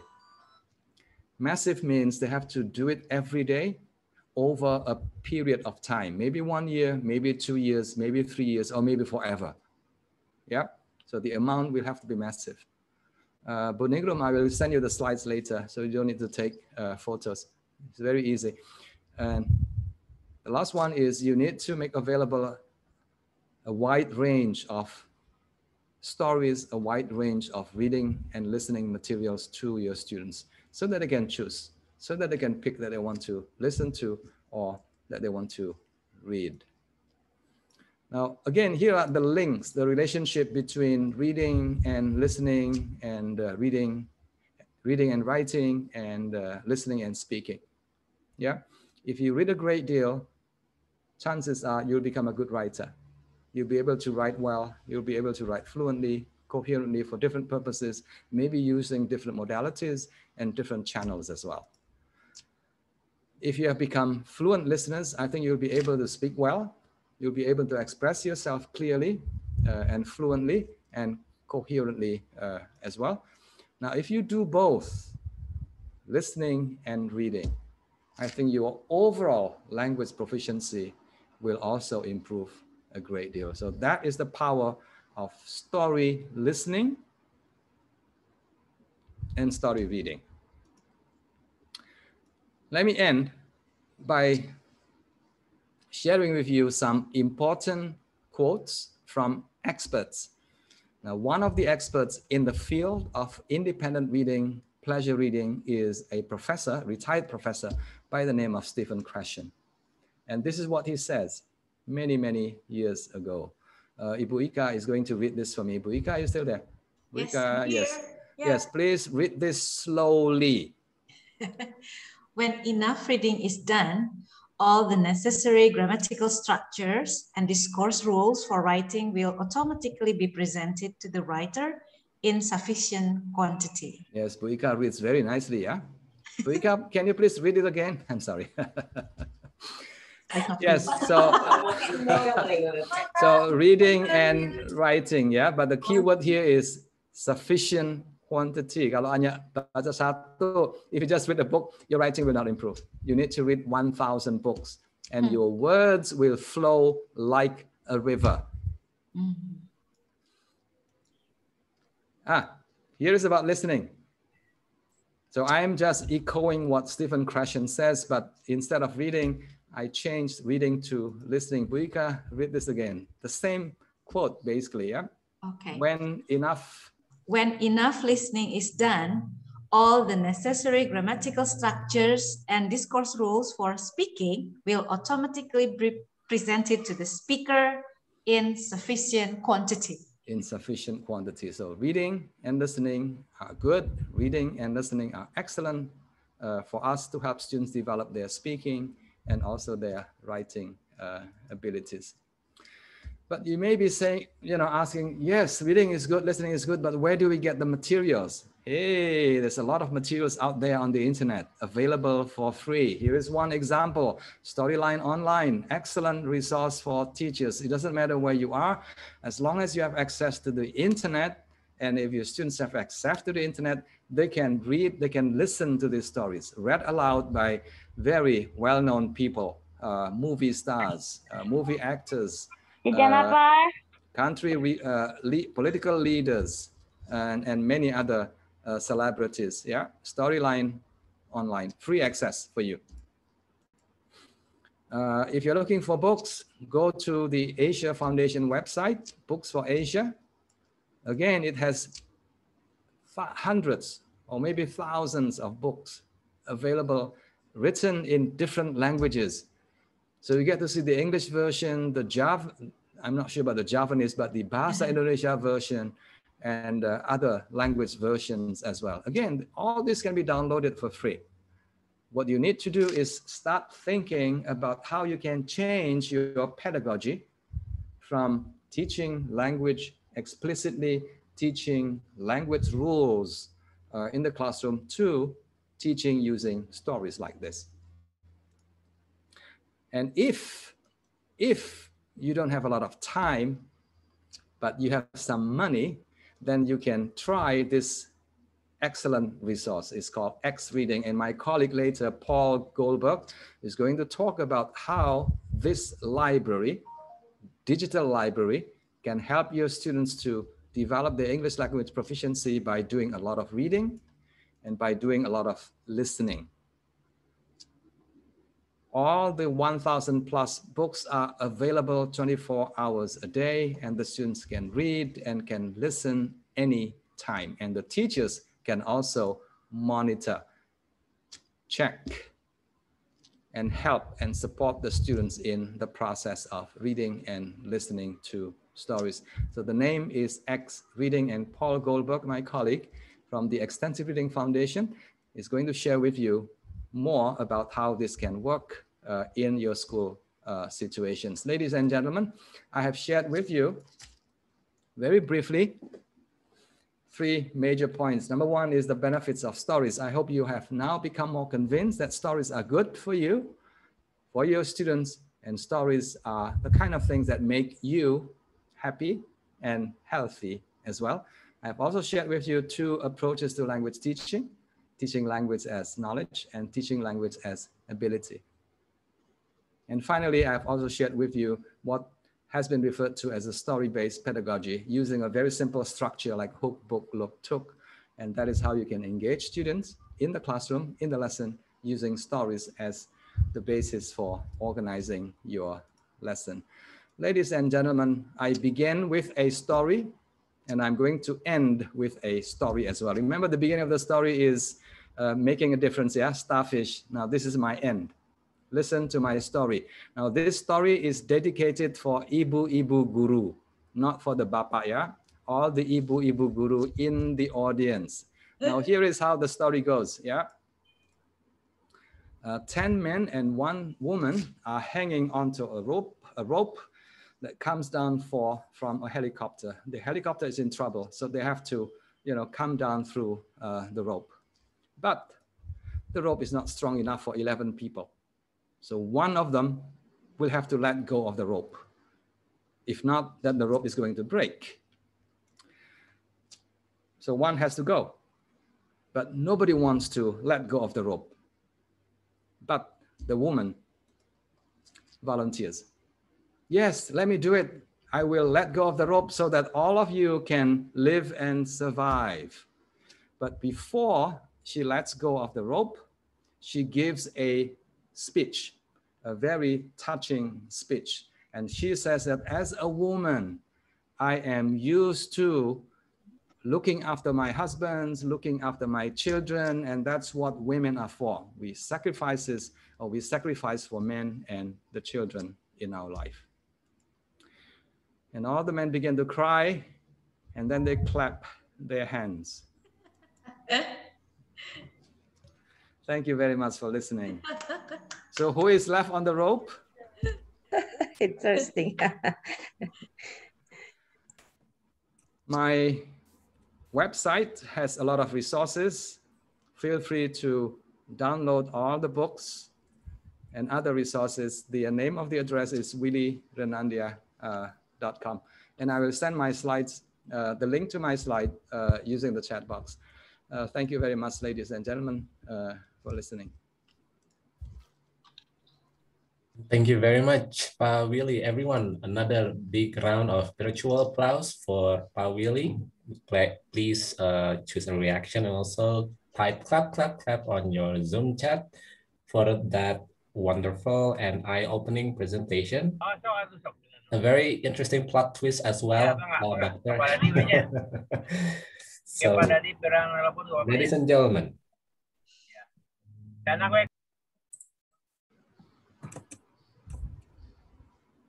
without further ado, I would like to invite the next presenter. He is Paul Goldberg. He completed his EDD in TESOL.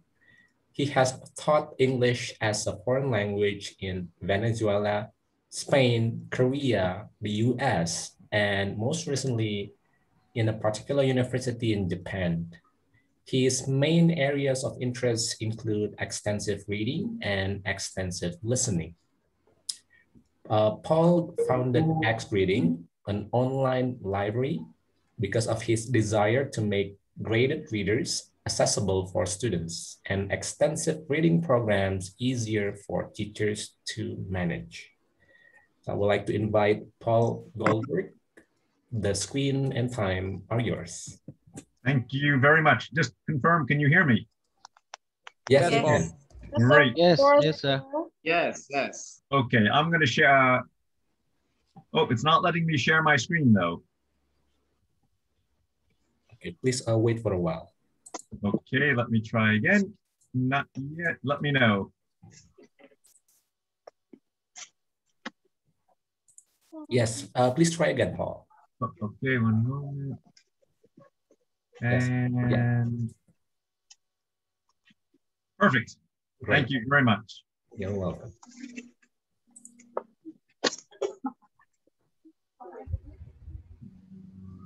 Everybody can see my screen? Yes, yes, yes. Yes, we can. Yes. Wonderful. Okay, I'm very happy to be here speaking to you all. I think that the two presentations before mine were a perfect introduction to what I want to talk about. Again, my name is Paul Goldberg. I am in Osaka, Japan. And probably you can guess I'm not Japanese. Okay, I'm originally from New York. And I came to Japan about 15 years ago, and I was introduced to the idea of extensive reading, something that Willie Randy just finished his presentation with. And so just very quickly, what is extensive reading? I didn't know, and it was explained to me that is basically students reading large quantities of text that is easy for them to understand. It's based on Stephen Krashen's input hypothesis, which basically says students, if exposed to a lot of language that they understand, they will begin to acquire the language, that you don't have to teach them all the rules. Just by being exposed to a lot of language, they will start to learn it. Okay. It's in contrast to intensive reading, which is usually short and difficult passages, which is also important, but fulfills a different purpose in language learning. Okay. The basic principles of extensive reading are students read for meaning, just as we were talking about earlier. They're not reading for grammar or vocabulary. That's learned, but they're reading to understand a story. The text has very few unknown words, so they can read easily and not get distracted or frustrated. The emphasis is on fluency over accuracy. In other words, students should be reading as quickly as they can because they're more likely to enjoy the story by reading quickly and not worry about understanding every word. The text is relatively long, which is why graded readers are suitable for extensive reading, and students often choose their own stories. Generally in education, especially in academic institutions, students are told what they need to read. With extensive reading, they should be choosing what they want to read, usually because it will give them some sense of empowerment, and they can choose stories that are interesting for them and appropriate for their level. Okay.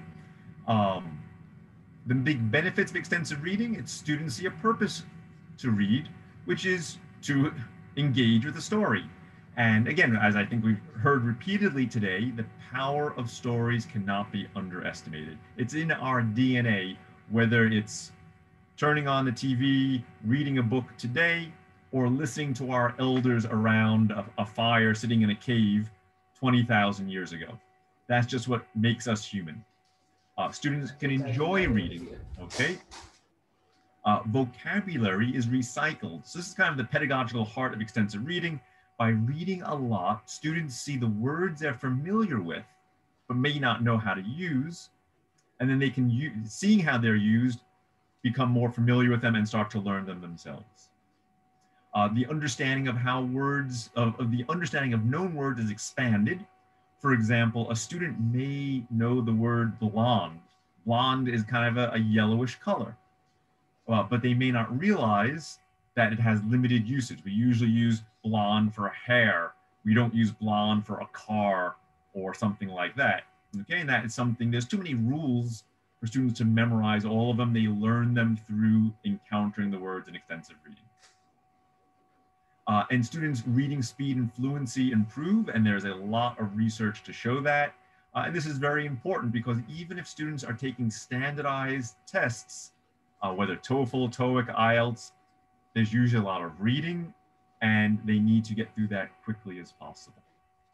Okay, so like I said, I came to Japan about 15 years ago when I was introduced to this idea of extensive reading, and I used it with my reading classes. And it was tremendously successful. Number one, the students' reading fluency or the reading speed improved more than any other students in our program. Okay, I should say I had my students read 1 or 2 books every week. I brought a big box of books. They chose the book to read. They would read it in class for 5 or 10 minutes. They would finish it for homework. The next week, they would sit with a partner they would tell their partner about their story and listen to their partner's story or a small group, and then they would choose a new story. Okay, so we did this for an entire year. Their reading fluency or speed, reading speed, which I tested, improved more than any other students at the university. Their TOEFL scores, which they were measured on by the university, also improved at the top rate of all students in the university. And very importantly, at the end of the year, when students had to submit a course evaluation, most students said that their favorite part, not only of my class, but of all their English classes, was extensive reading. Actually, the feeling they got from reading a story for the first time in their lives, as well as talking with their classmates about the stories, they really enjoyed that. I should also add, very interestingly, this was not temporary feeling. My very first class that I taught, I became close with them because I was new in Japan. We had a very good rapport. 12 years later, 2 of those students from the class actually got married and invited me to the wedding. And it was a very beautiful wedding. And after the wedding, there was a small party. And some of the students were sitting around and talking and reminiscing about their time in university. And several of them still remembered how much they enjoyed reading and could even remember the first book they ever read. So it was really, really encouraging and empowering to hear these stories. At the same time, as a teacher, I found a lot of problems with extensive reading. And speaking to my colleagues, they had similar problems. The first one was lack of books. I was fortunate that I had funds to buy a whole bunch of books and put them in boxes and bring them to class. But other teachers didn't have those resources, and I didn't have enough for all of my classes, just a few of my classes, because students were taking the books home and reading them for homework. Lack of class sets. As Willie mentioned earlier, a class set means all students reading the same book. And that's almost impossible. Libraries aren't going to have 35 copies of the same book so every student can read it. So yes, a teacher can read a book to their class in front of the class, but the students can't take the book home, and which is really disappointing. So again, extensive reading, usually students are choosing what they read, but there are benefits to having students read the same book sometimes. You can get them more interested in a story. They can get into different kind of discussions that are not possible when students have read different stories. Monitoring if students are actually reading. Reading should be fun. Students should be doing it for their own pleasure. But this was a university. I had to grade students on what they were reading. So monitoring and tracking were very important, because how could I know how much to grade the students if I don't know what they're doing and how much they're reading? Getting students to read regularly. I was very fortunate in my next university. I had very, very top students in Japan. It was one of the top universities. And if I told my students, please read 20 books this semester, almost all of them would do it. Okay, which is really, really good news. However, one problem is almost all of the students would wait until the end of the semester to do all of their reading. Okay, so basically I would tell them to read 20 books, and they would read 20 books, but they wouldn't do it until the very last week. Not really what I want. Okay, another problem was integrating the audio.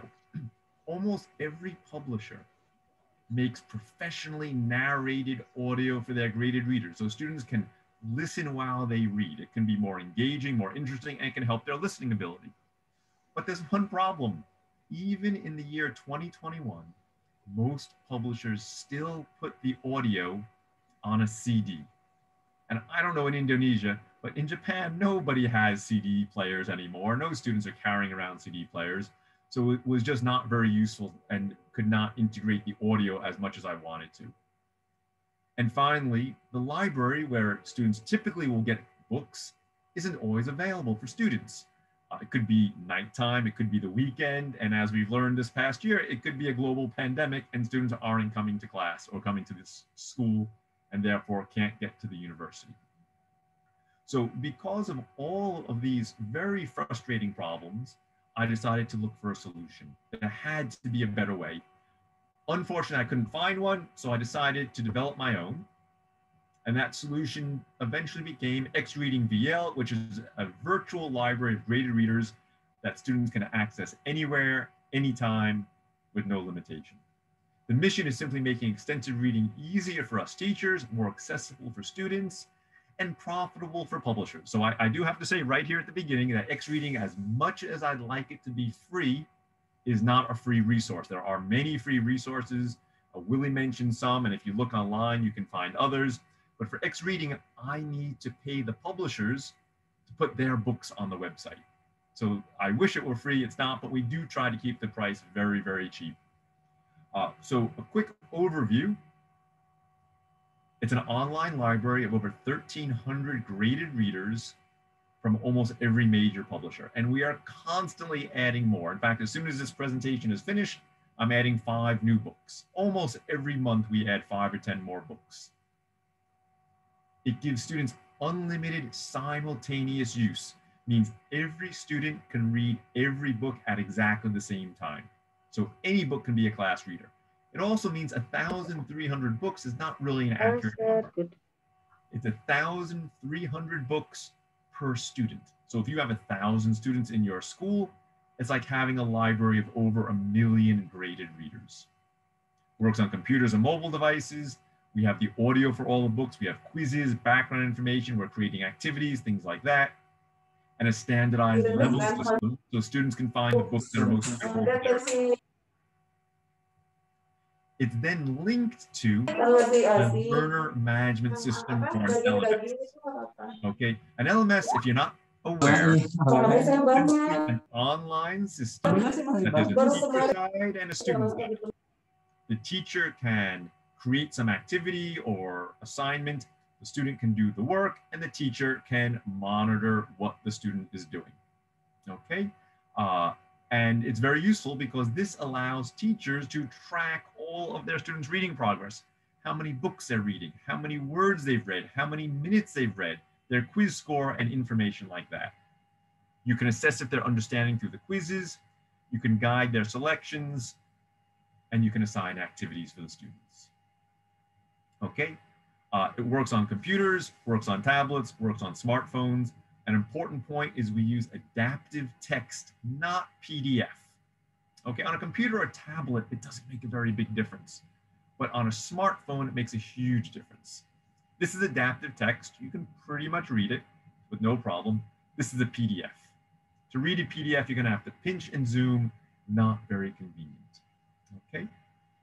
We have books at all different levels. This shows there's 14 levels and many books you can see from very, very simple for your lowest ability students up until very high level books for students who are at maybe the C1 or C2 suffer level. Okay, I'm going to now give you a quick demonstration of how the system works from the student's perspective and then from the teacher's perspective. So students, we try to make it as easy as possible. They need to do 3 things: log in, select the book, and read. So a student logs in the first time and they see this green add book button over here. They press the button and it will bring them right to the library. Okay, and they can see, they can browse or narrow by your typical criteria, level, genre, things like that. We're adding some special categories like protagonist. So the student, for example, wants to find every book with a teenage female protagonist, can find them instantly. A student can start reading immediately or press the more information button, which is supposed to be like going to the real library.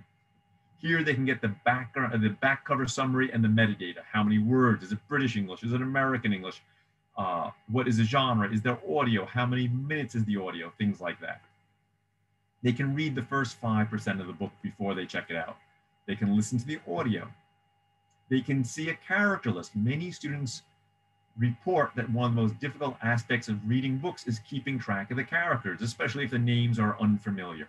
So we are making character lists for every book. And if you notice here, indicating the importance of those characters, okay? Also ratings. I wish I could say every graded reader in the world is wonderful, but some are better than others. And therefore we have ratings from students letting us know which are the books they like the most, which should help students choose the better graded readers. A student says, yes, this is the book I want. They select it. This is what it looks like on a computer. Okay, you notice, most importantly, there's a progress bar at the top left. Well, when I press the next button, the progress bar moves forward. So students can see how far they're getting through the book. We could go back, but we will continue going forward, and the progress bar moves forward. When a student stops reading, it will save their place, and when they log in again later on, it will bring them right back to the same chapter.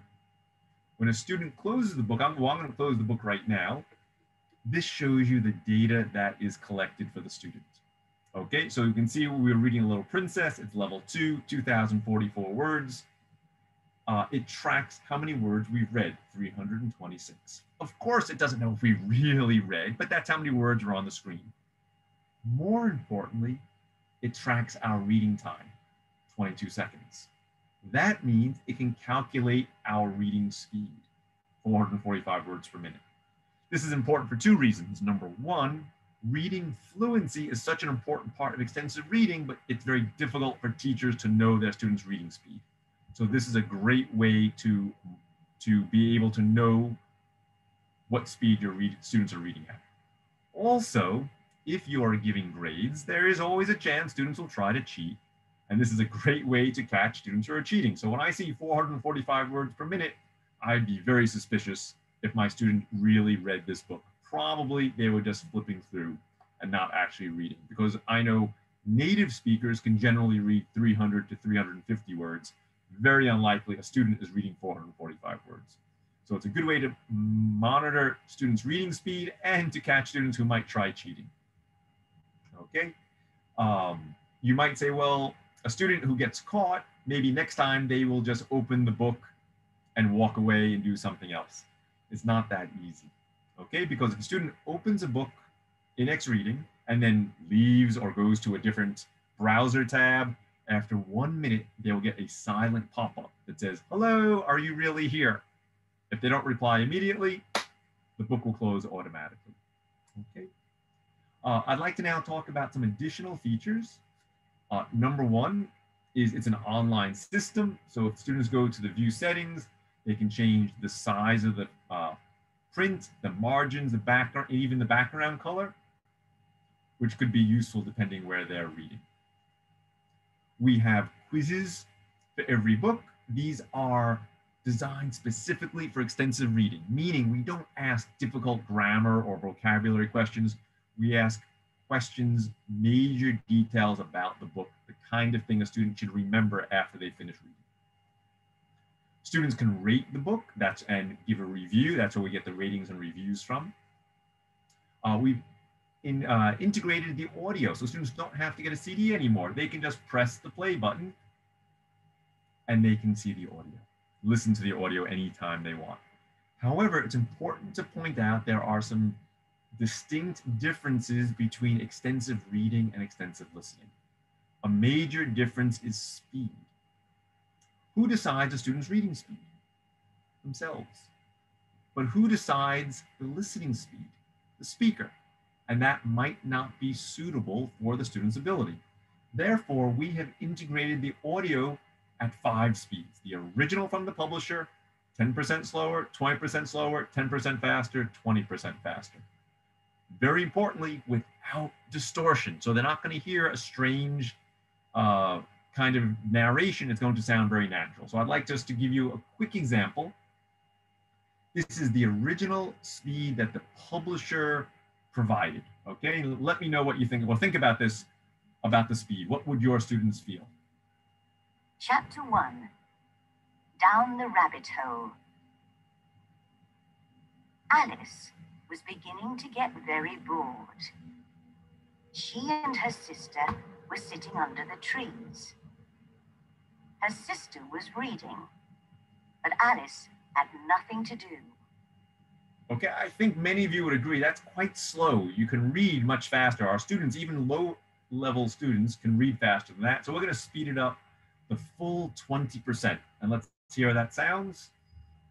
Alice was beginning to get very bored. She and her sister were sitting under the trees. I think you can hear it sounds quite natural. Just as a quick comparison, this is what the audio would sound like without removing the distortion. Chapter 1, Down the Rabbit Hole. Alice was beginning to get very bored. She and her sister were sitting under the trees. I think you can hear how important it is to remove the distortion. Okay, we've recently added a new feature, knowing that some students, if we want our students in Japan to improve their listening, then we want them to read and listen at the same time. But there's a problem.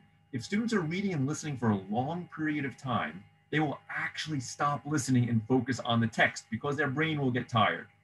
So if you want your students to practice listening, there's a setting here called text and audio accessibility. You can allow audio only and no text.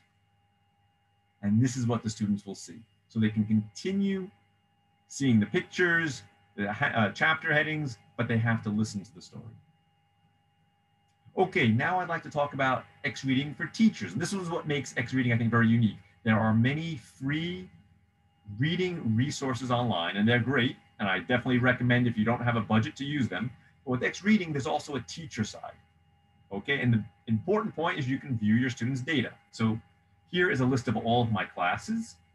I can see, get a quick update what they're doing. I can choose one class, and I can instantly see every student, how many books they've read, how many words they've read, how many minutes they've read, their average reading speed, and their average quiz score. I can filter by different dates, and I can export this information to Excel. I can then select a specific student, and I can see every book this student has read, when they read, how much they read, okay? And this could be very, very useful information, okay? You notice there's some pink. The pink simply means the student did not pass the quiz or their reading speed was too high, okay? Like in this case, or they haven't taken the quiz yet. If a student complains, for example, oh, teacher, I was taking the quiz and my cell phone battery died, the teacher can easily reset the quiz or change the student's score. A very important feature we added after the pandemic started. So again, I don't know in Indonesia, but in Japan, most universities are now teaching remotely, which makes it very challenging for teachers to know what exactly their students are doing during class time. So we've added a feature called Live Monitor. You can see a list of all of my students. If I press Live Monitor, it takes a moment,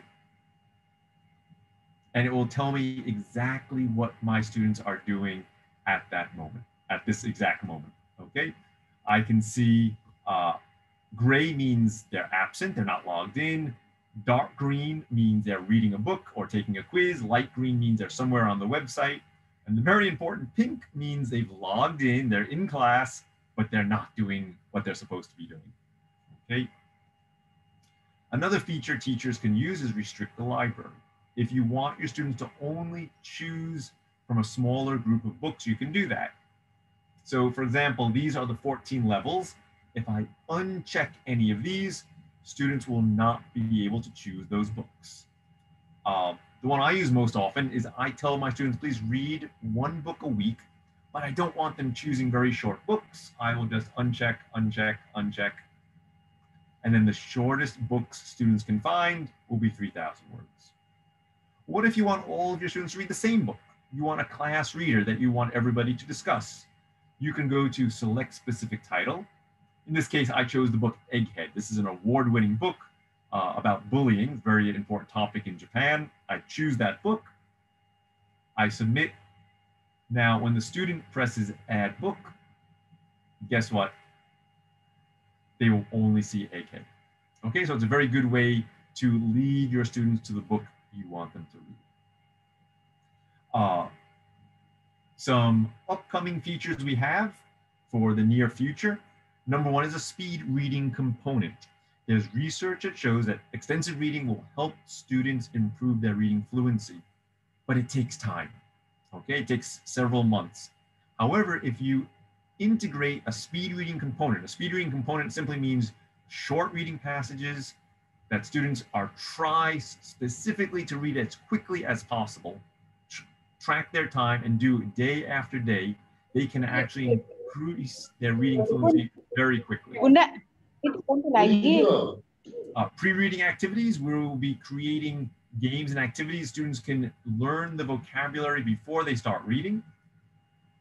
Journals, students can read a book and then write something, whether it's a summary, a review, a reaction, anything the teacher wants.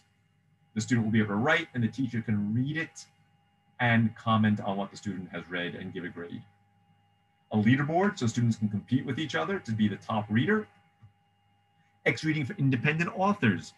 As I saw earlier in the first presentation, there are interesting stories from all around the world, and many international publishers ignore those kind of stories. So we're inviting authors from everywhere in the world. If they want to, they can put their own books on X-reading, and we will let students around the world read them, and we will pay royalties. Just like we have to pay the publishers, we will pay independent authors. And finally, an interactive dictionary, because sometimes there are words students don't know, and it would be very useful if they could just tap on the word like this and get the word instantly. Not only do they get the word that is matching to this particular context. The word field has many different meanings, but in this story, it's a sports field. That word will then get saved to the student's personal word list, and we will give them games and activities that they can they can do with spaced repetition so they can learn their vocabulary words. Okay, well, thank you very much for watching this presentation. I think there's a final question and answer period. So I'll just say again, if you have questions during that period, please ask. And thank you for your time. And thank you, Paul, for a very wonderful presentation related to X-reading. Ladies and gentlemen, let's give a big round of applause for Paul for his presentation. Yes, clap, clap, clap, and reaction. Thank you very much, ladies and gentlemen. Let's proceed to the next session, which will be the Q&A sessions, where the participants in this webinar will have the opportunity to ask questions to all speakers. We will have this Q&A session by all participants. You may write your questions on your Zoom chat. So now, please stop writing anything on your Zoom chat. We're still having a lot of clap, clap, clap. Yes, ladies and gentlemen, I would like you to write your questions on our Zoom chat by writing first name, secondly, institution, third, I'd like you to write your question and to whom your question will be addressed. So please, I'd like you to write your questions on the Zoom chat, and we will select a few of your questions that will be answered by the speakers. Ladies and gentlemen, feel free to write your questions on the Zoom chat. One question, Paul, from the audience, and I've seen the same question, is whether X-reading is free. Can you hear me now? Yes. Yes, we can. Unfortunately, I wish I could make X-reading free, but the publishers, it's a little bit, I don't know if you have a Netflix in Indonesia, but I have to pay the publishers to put their books on X-reading. So unfortunately, the price, though, I think is very reasonable for Indonesia. In Japan, it's about, I think, $6 US per month. In Indonesia, it's closer, for a 1-year subscription, it's closer to about $1, I think $1.25 per month per student. Yes, and we have our first questions. Feel free to ask more questions to Paul or Pak Willy and also Ibu Ika. Ladies and gentlemen, please write your questions on the Zoom chat. Yes, we have a question from Munira from India, if I'm mistaken. Yes. And this question is, could you mention few tips to engage learners to reading? So probably Paul or Pak Willy or Ibu Ika would like to answer these questions. Oh, Bu Ika is an expert in that area. Right, Bu Ika. So Munira from India would like to ask a few tips to engage learners to reading. She asked, sir. Okay.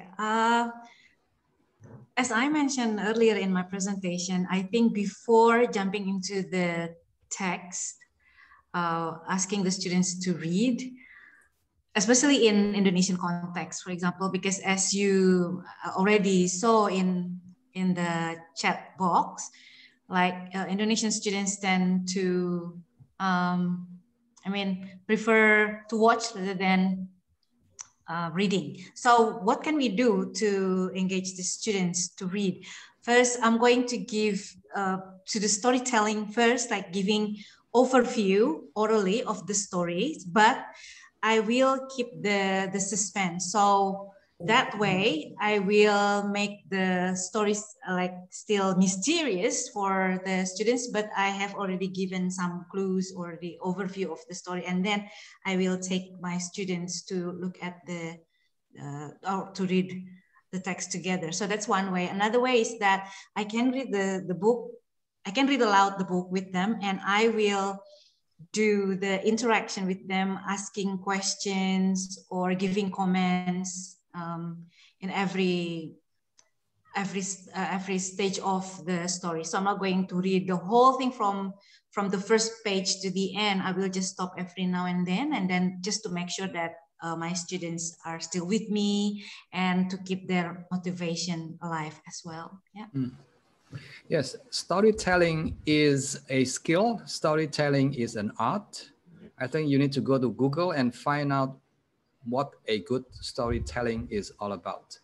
I have seen, professional storytellers, and they're so good. They're so, skilled in telling a story that the audience will listen, attentively, feeling completely engaged in the story until the storyteller gets to the end. I've listened to a story, by a professional storyteller for 1 whole hour, and I don't feel, bored at all. So your job as a teacher is not just to find a story and then read aloud the story to your students. That is the most boring type of storytelling that can happen in the classroom. So you need to learn how to tell a story, how to get your students excited, how to use your voice, how to use your gestures, how to use your facial expressions, how to change your voice so that the students feel the suspense, the excitement, and everything. Yeah. Yes, right. And Paul, how would you follow up the explanation from Willy related to providing an engaging stories for students in terms of using X reading? Okay, well, I mean, more not so much with X reading, but with any reading experience. My background is mostly university, and I found one of the most really successful activities is I have students read the same book, and then their homework is to imagine they have to create a sequel to that story, sometimes by themselves, sometimes with a partner, and they will write a sequel. And then with their classmates who have read the same book, they can compare each other's stories. Again, they're not writing a whole book, they're just writing a summary, but they're very, very interested to see what each other has done. I found that, I use that several times a semester, and students really enjoy it. And I think that's an important part of extensive reading, is making activities that students are going to enjoy that require reading the story. So I hope that answers your question. Audience, can I ask you a question? What is currently the most popular TV drama in Indonesia? What is the most popular TV drama that almost everyone is watching at the moment? Just tell me 1 or 2. Ikatan Cinta. Okay. We have so you know the answer. Why is that TV drama so popular? There must be something about that TV drama. Yeah, the story is exciting, and it comes in episodes. Yeah, so the characters become, you know, very familiar to you, and you know, as the story continues, you become more engaged, more involved. So find out the ingredients of a popular TV drama and use the same trick, use the same technique when you tell a story in the classroom. I think that's the way to go. What about Korean drama? There are many of them out there. Yeah. Why do you get addicted? Because of the storyline, because of the main characters, because of the plot, because of the twist. So do the same. Yeah.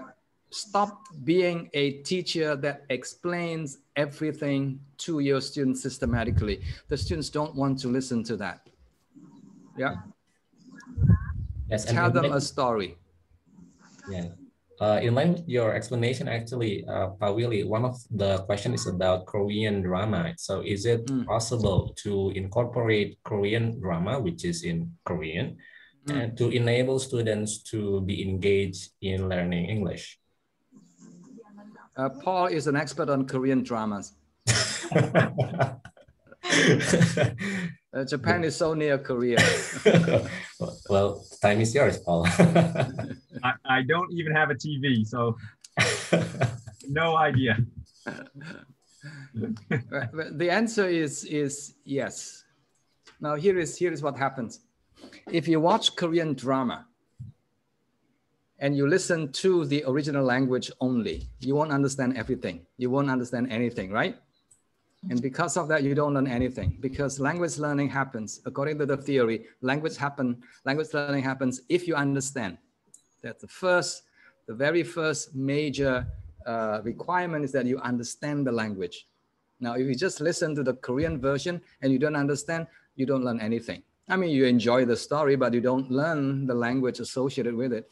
So what you can do is this. Number one, get it translated into Bahasa. Let the students watch the movie, read the Bahasa version, and then watch the movie. Step number one. Step number two, get the English translation. Yeah, let the students read the translation and then watch the movie. Or number three, have the English subtitles on. Yeah. So anything that helps the students understand is important. It doesn't matter whether it's Korean drama, whether it is an American drama or Japanese drama or Indonesian drama, as long as the language, the target language, English, yeah, is what the students see and understand, I think they will learn something from it. Yes. So that's the way to go. All right. I think we have time for 2 questions. So for Ibu Ika, yeah, one of the participants asked about how to engage students who are lacking of vocabularies and in the same time lacking of motivation to read. So how do teachers engage with this challenging situation? Yeah, I think it's big.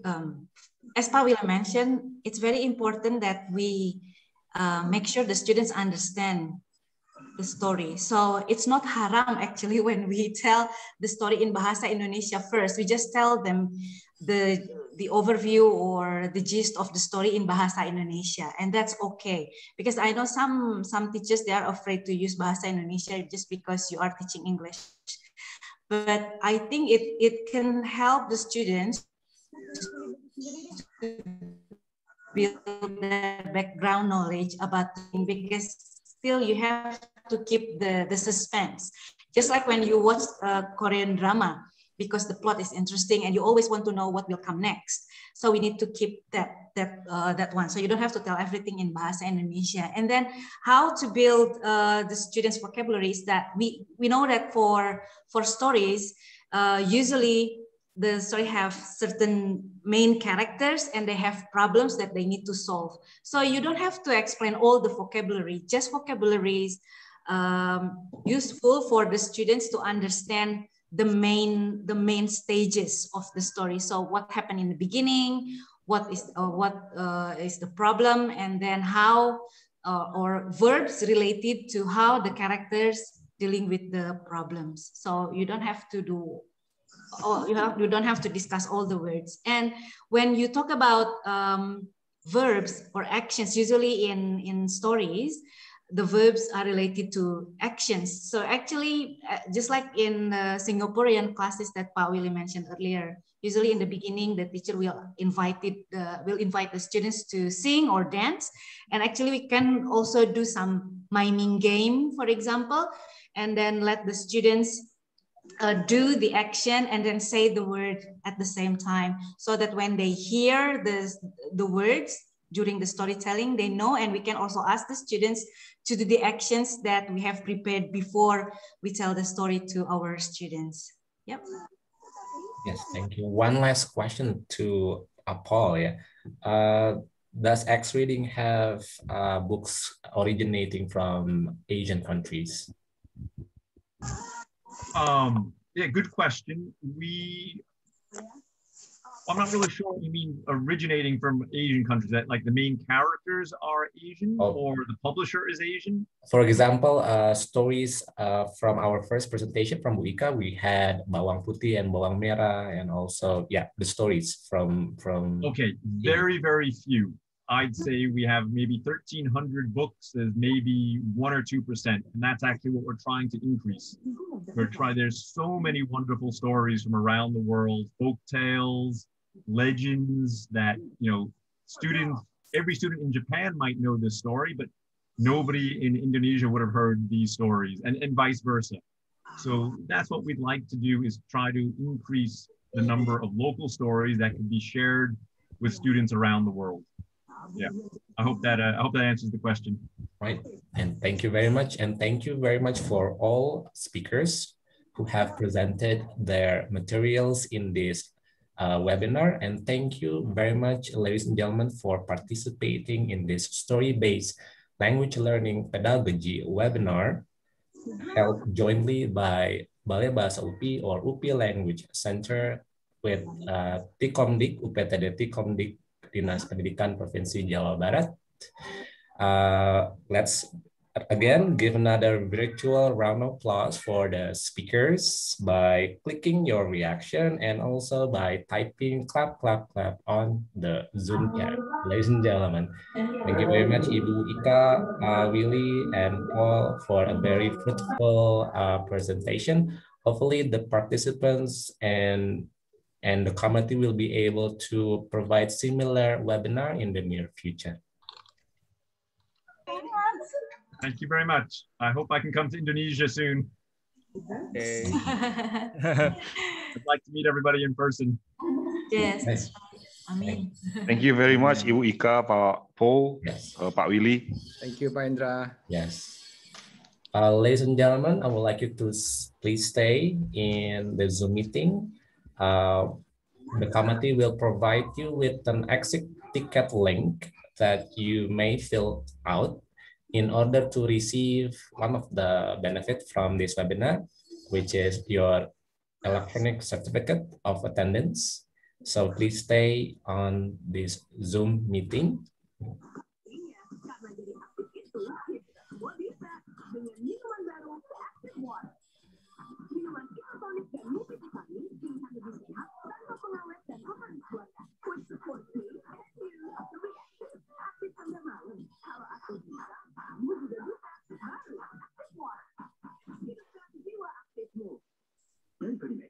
Hemat aman, hemat aman. Jangan ragu, naik Grab. Hemat, diskon hingga 10.000. Aman, 100.000 driver tidak divaksin.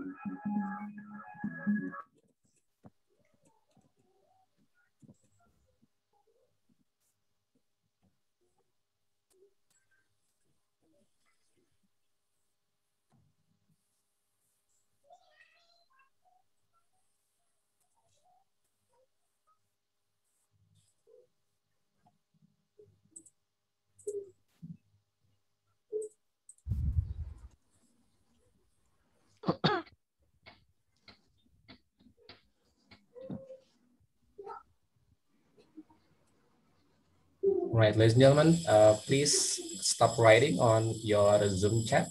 The committee will provide you with the exit ticket link in a moment. So thank you very much, ladies and gentlemen. We have come to the end of the webinar. Thank you very much, Ibu Ika, Pak Pol, and Pak Willy for providing your presentation. The community will now provide the exit ticket link for all participants. So please, I would like you to stop typing anything on the Zoom chat. Thank you very much. Thank you, Pak Willy. Thank you, Pak Hendra. Thank you, Pak Pol. Thank you for all. Thank you, Ibu Ika. Bye. Thank you, Terima everyone. kasih, Bapak Ibu. Bye-bye. See you again. Thank you. Thank you. Thank you, Pak Willy. Thank you, all. Bunch of thanks, Pak Willy. Thank you, everyone. Bu Ika, it's nice. Thank you, Bu. Thank you. Thank you so much for Thank you for you all. Thank you for your knowledge. Hope I will be your student soon. Yeah.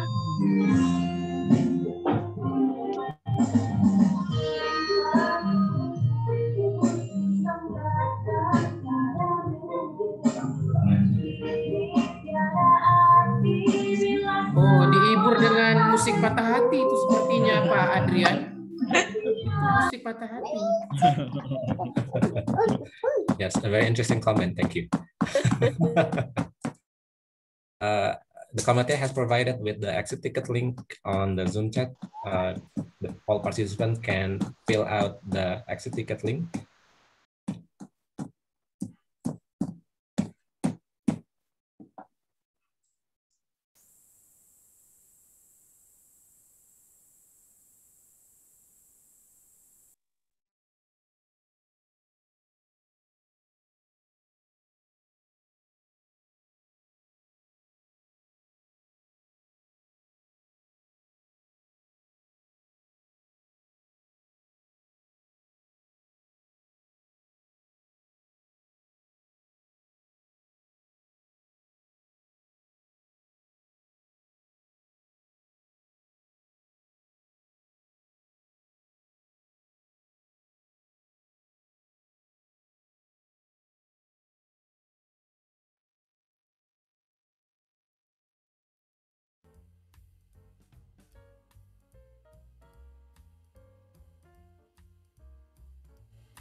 Enggak.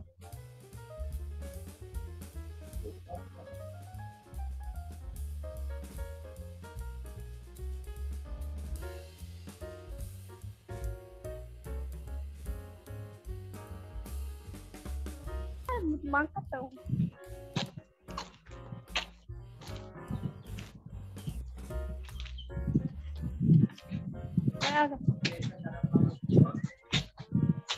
Tinggal ya kreatifnya. Abi kreatif ya. Kreatif. Jadi Panglima kan siswa. Terus bikin siswa orang lain orang kampung. Andi crop ya kok teh. Disenkan kita juga kieu. Udah kenal ya Thailand dia yang mau Medina. Sudah dibalik bayar. Thailand kan Thailand. Aya tinggal yang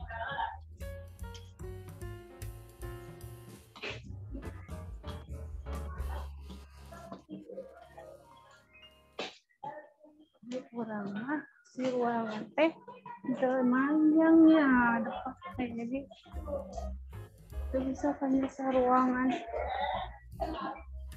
ya TU gini iya kelas bisa kelas apa cuma habis itu di bawah di jero So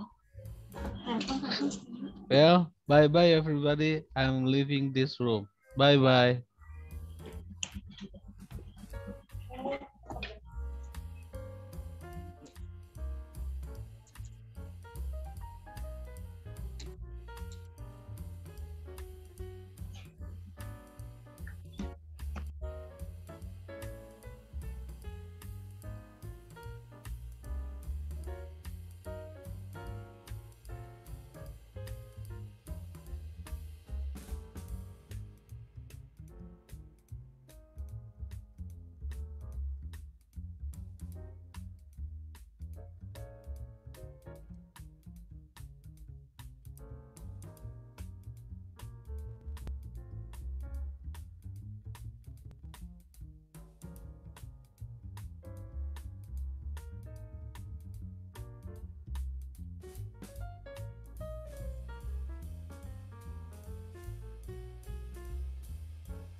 Jadi kantin lapar. Thank you.